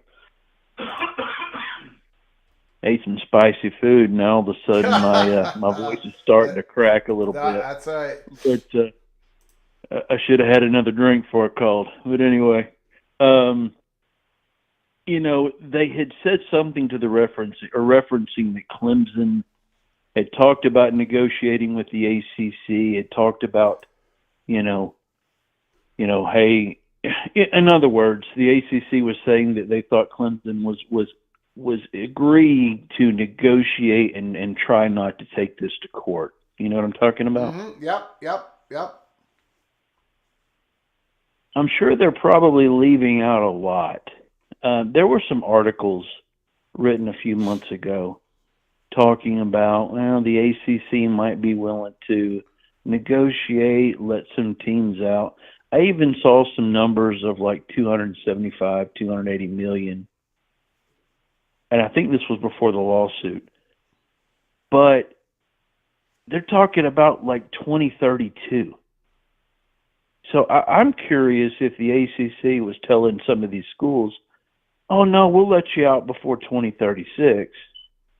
We're not letting you out before this college football playoff contract's over with, this first one. Mm-hmm. So there's a lot lost in there. What are the negotiation, what are the specific negotiation points is what I'm trying to say. So, there's just a lot of lost in there. But one thing that you did say the other day that I tried to call in, and you said it was one of the biggest reasons why Clemson went ahead and pulled the trigger on the lawsuit, was the extra money that Notre Dame is getting. Yeah. You remember that? Yeah. A lot of the upper tier ACC schools are upset because Notre Dame gets favoritism over every other ACC school, maybe except North Carolina. They make more money, for what they offer. Yep. They do make more money. Yep. They made more money in 2020 than any other ACC school did off the ACC. Yeah. They had higher payments. They got, from what I understand, an additional stipend. And, there's just so much going on, and there's so much angst. And one of the things that you were bringing up here a few minutes ago, about the relationship between FSU and the ACC.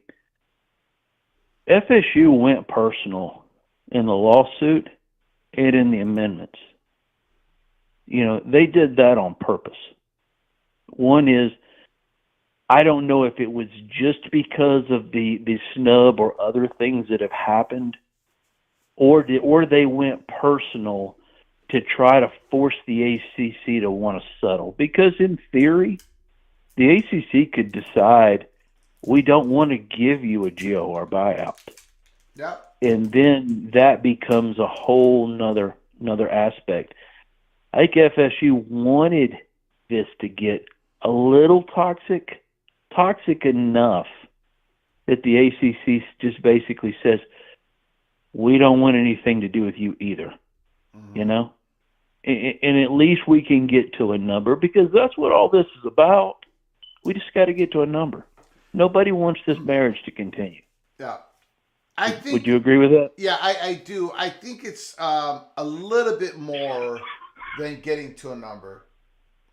I think they need to get to a number, and the ACC schools that are not going to be leaving to the Big Ten, SEC, they want the money.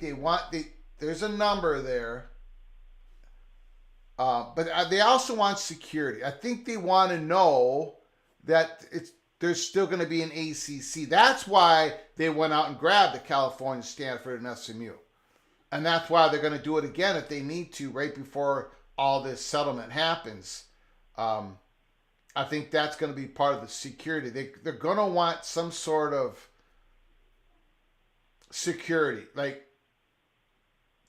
I don't know if they're going to go down in revenue when it comes to playoff money, but then again, they're all going to be pocketing a whole bunch of money, right? I think they want some sort of security and the number. I don't know if Jim Phillips has talked numbers to the schools. I don't know if it's You don't got know that if Phillips part. what? I'm sorry. Huh? I had put the phone down for once. You said No. you didn't know Jim Phillips what now? I don't know if he's talked numbers to these other ACC schools. The most fascinating part about the ACC's response to Clemson, but not in Pickens County. It was in Mecklenburg County. They haven't gone to Pickens County yet.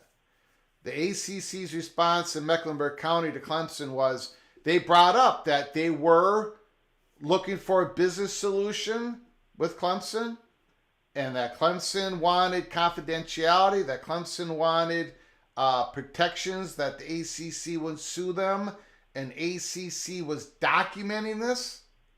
They were documenting all this, and at the time they were documenting this, Clemson went ahead and filed. So to me, if Jim Phillips, but I don't know for sure, but if Jim Phillips is talking to Clemson in that manner, saying, yes, we'll give you confidentiality. Yes, we'll give you protections. We won't sue you just because you're talking to us about your membership. Yes, we'll find a business solution, i.e. Clemson can leave the conference. You got to pay us $600 million, whatever that is.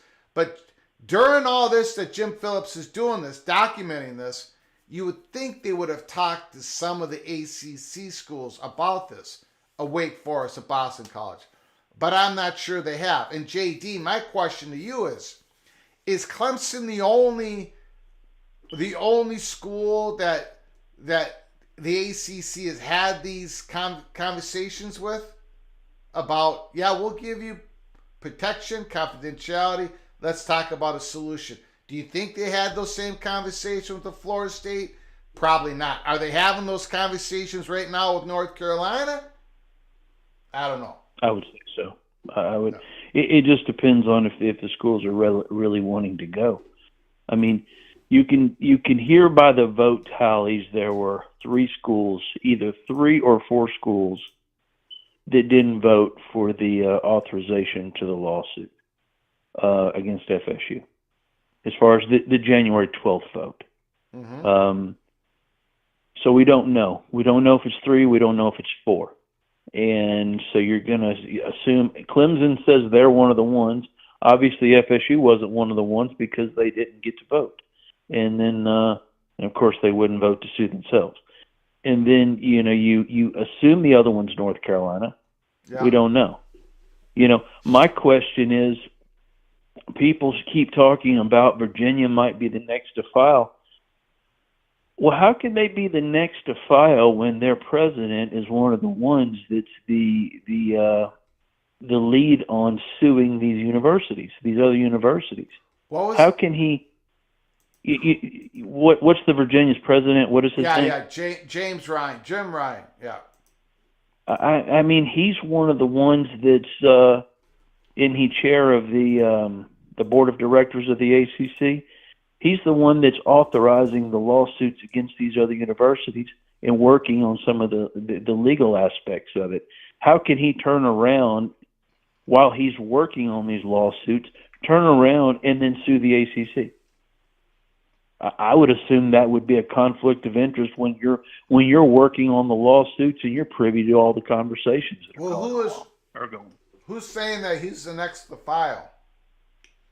Oh, there's people saying that. I've heard people throwing rumors out there that you should expect North Carolina and Virginia to file very soon. Oh.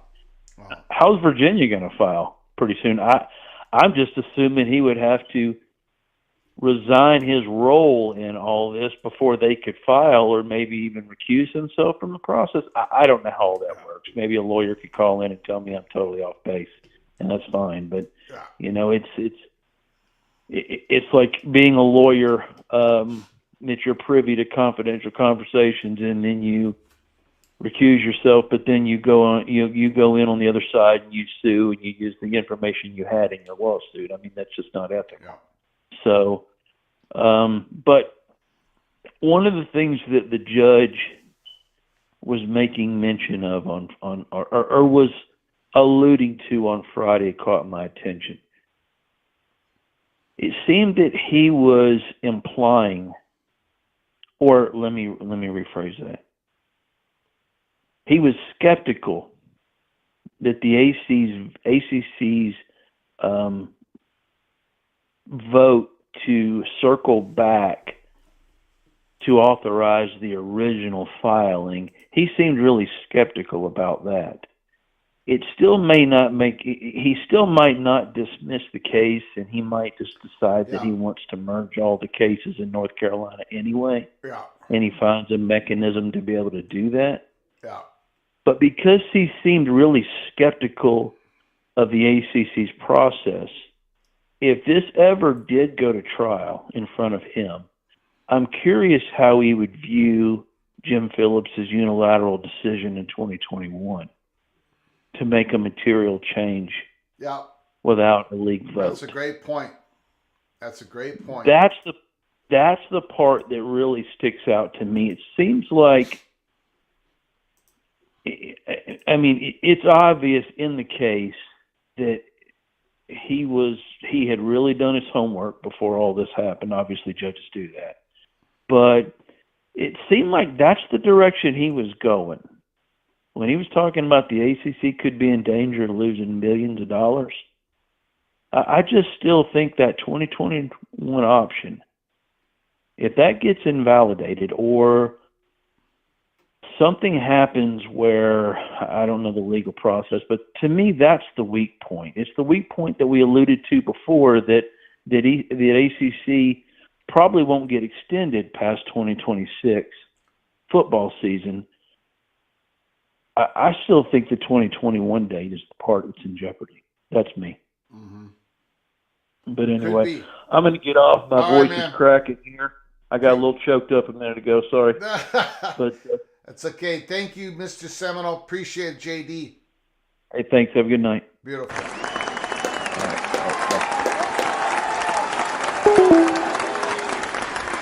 Great call by Mr. Seminole, JD. Ryan Willie, I apologize. I didn't even answer the question. I got off on this North Carolina thing.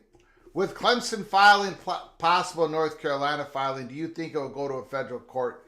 No idea.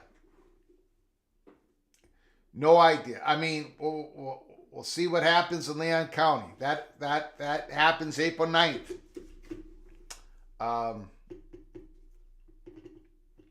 No idea, Ryan. I apologize. I don't even have an opinion on it. How about them apples? But thank you for the super chat. I appreciate it. Ryan Willie, the evil badger, comes back with another super chat. Thank you so very much. I'll put it above 50% that North Carolina files and ACC implodes.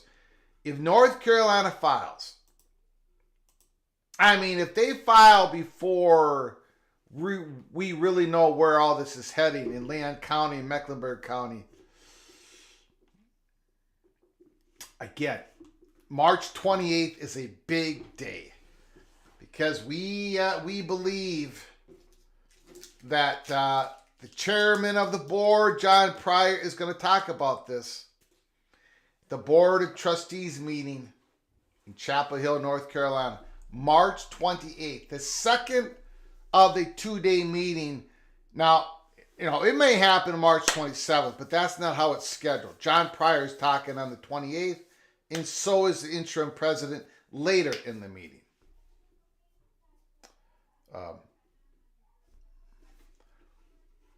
Phone lines are open, 763-260-1333. Thank you all for joining us this Saturday night is all right for PATC. There is some breaking news here in basketball. I don't normally cover basketball. I don't normally cover it, but Florida Atlantic Dusty May has agreed on a deal to become the next coach at the University of Michigan. Michigan has got themselves Florida Atlantic Dusty May. They went to the Final Four last year.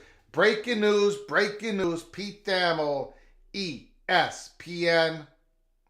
There it is. If you're new to the channel, or if you haven't done so, please subscribe. Please subscribe to the channel and have your notifications on. We can come on live at any time. We could come on live tomorrow morning for breakfast, PATC breakfast, covering breaking news. So make sure you subscribe, have your notifications on. And if you've enjoyed our content tonight, please smash the like button. It helps us with YouTube algorithms so very much if you smash that like button. If you do not like our content tonight, hit the thumbs down button and let us know how we can better serve you, the college football fan. Phone lines open, 763-260-1333. Congo says it's a nice hire. Kyle says they didn't hire a Michigan man. Ryan Willie, ACC is on life support.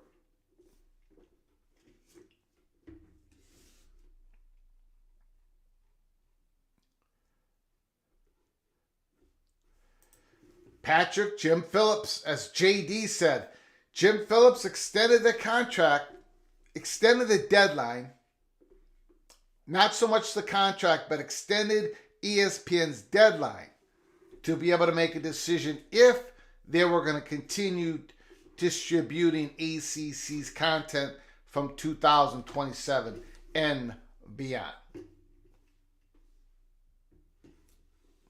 Chad Bracey says, fire Bubba Cunningham today.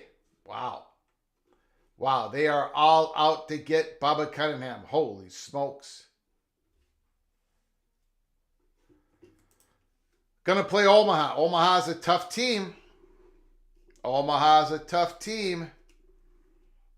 But they're all tough. They're all tough in the college hockey playoff. No question about it. Minnesota versus Indiana State. When does that game start? I don't even know. Illinois looking good. North Carolina State defeats Oakland tonight in college basketball. Okay, I think we're going to close it up for the Saturday night. We've been on the air for 2 hours. I want to thank everybody for joining us. It's not our normal hours, but we've done this now 3 weeks in a row. Saturday night is all right for PATC. We talked about, if you just join us, go back and watch at the beginning of the show. TCU Horned Frogs was our spotlight team of tonight, March 23rd. TCU, we talked about it, new defensive coordinator. I think they're going to have to find a running back coming out of spring practice. They're going to have to find a running back out of the portal. Trey Sanders, I like Cam Cook. I liked him in high school. I liked him as a recruit. But is he ready to be RB1 for TCU? I'm not sure. Hoover, quarterback Josh Hoover, I do like. Savion Williams, a wide receiver, I do like. Defense is going to have to get a lot better. But TCU Horned Frogs, they got a pretty manageable schedule into next year, right? They're at Utah. They're at Kansas. But other than that, they've got their tougher games at home, basically. They miss West Virginia. TCU still can, I think, finish in the top half of the conference. we'll do our official way too early predictions in the early summer. But TCU was our spotlight team. And then we talked about John Wilner's article in the Mercury News that came out today about Washington State and Oregon State having a very good week. They're looking at the ACC situation. Can they get Stanford and California back into the fold, back to the Pac-12 if the ACC implodes? And then we talked about Dennis Dodd's article. Some things I agreed with, some things I didn't. Landing spot for Florida State, landing spot for Clemson. If you missed it, go back to the start of the show and watch the whole thing. We covered a lot of football on this live show. And then we talked about this very important week that is coming up. Mecklenburg County, are we going to get a judge decision Monday, Tuesday, Wednesday? We're all going to be waiting. And when that decision comes down, we're going to be covering it live here at Peek Around the Corner. So gotta subscribe to us, have your notifications on, because we're going to be following it live. And also we're waiting for March 27th, 28th, North Carolina Board of Trustees meeting in Chapel Hill, North Carolina. Very important week. So I hope you stick with us here at Peek Around the Corner. Buckle up, brace for impact. Until next time, from all of us at PATC to all of you, please, you all take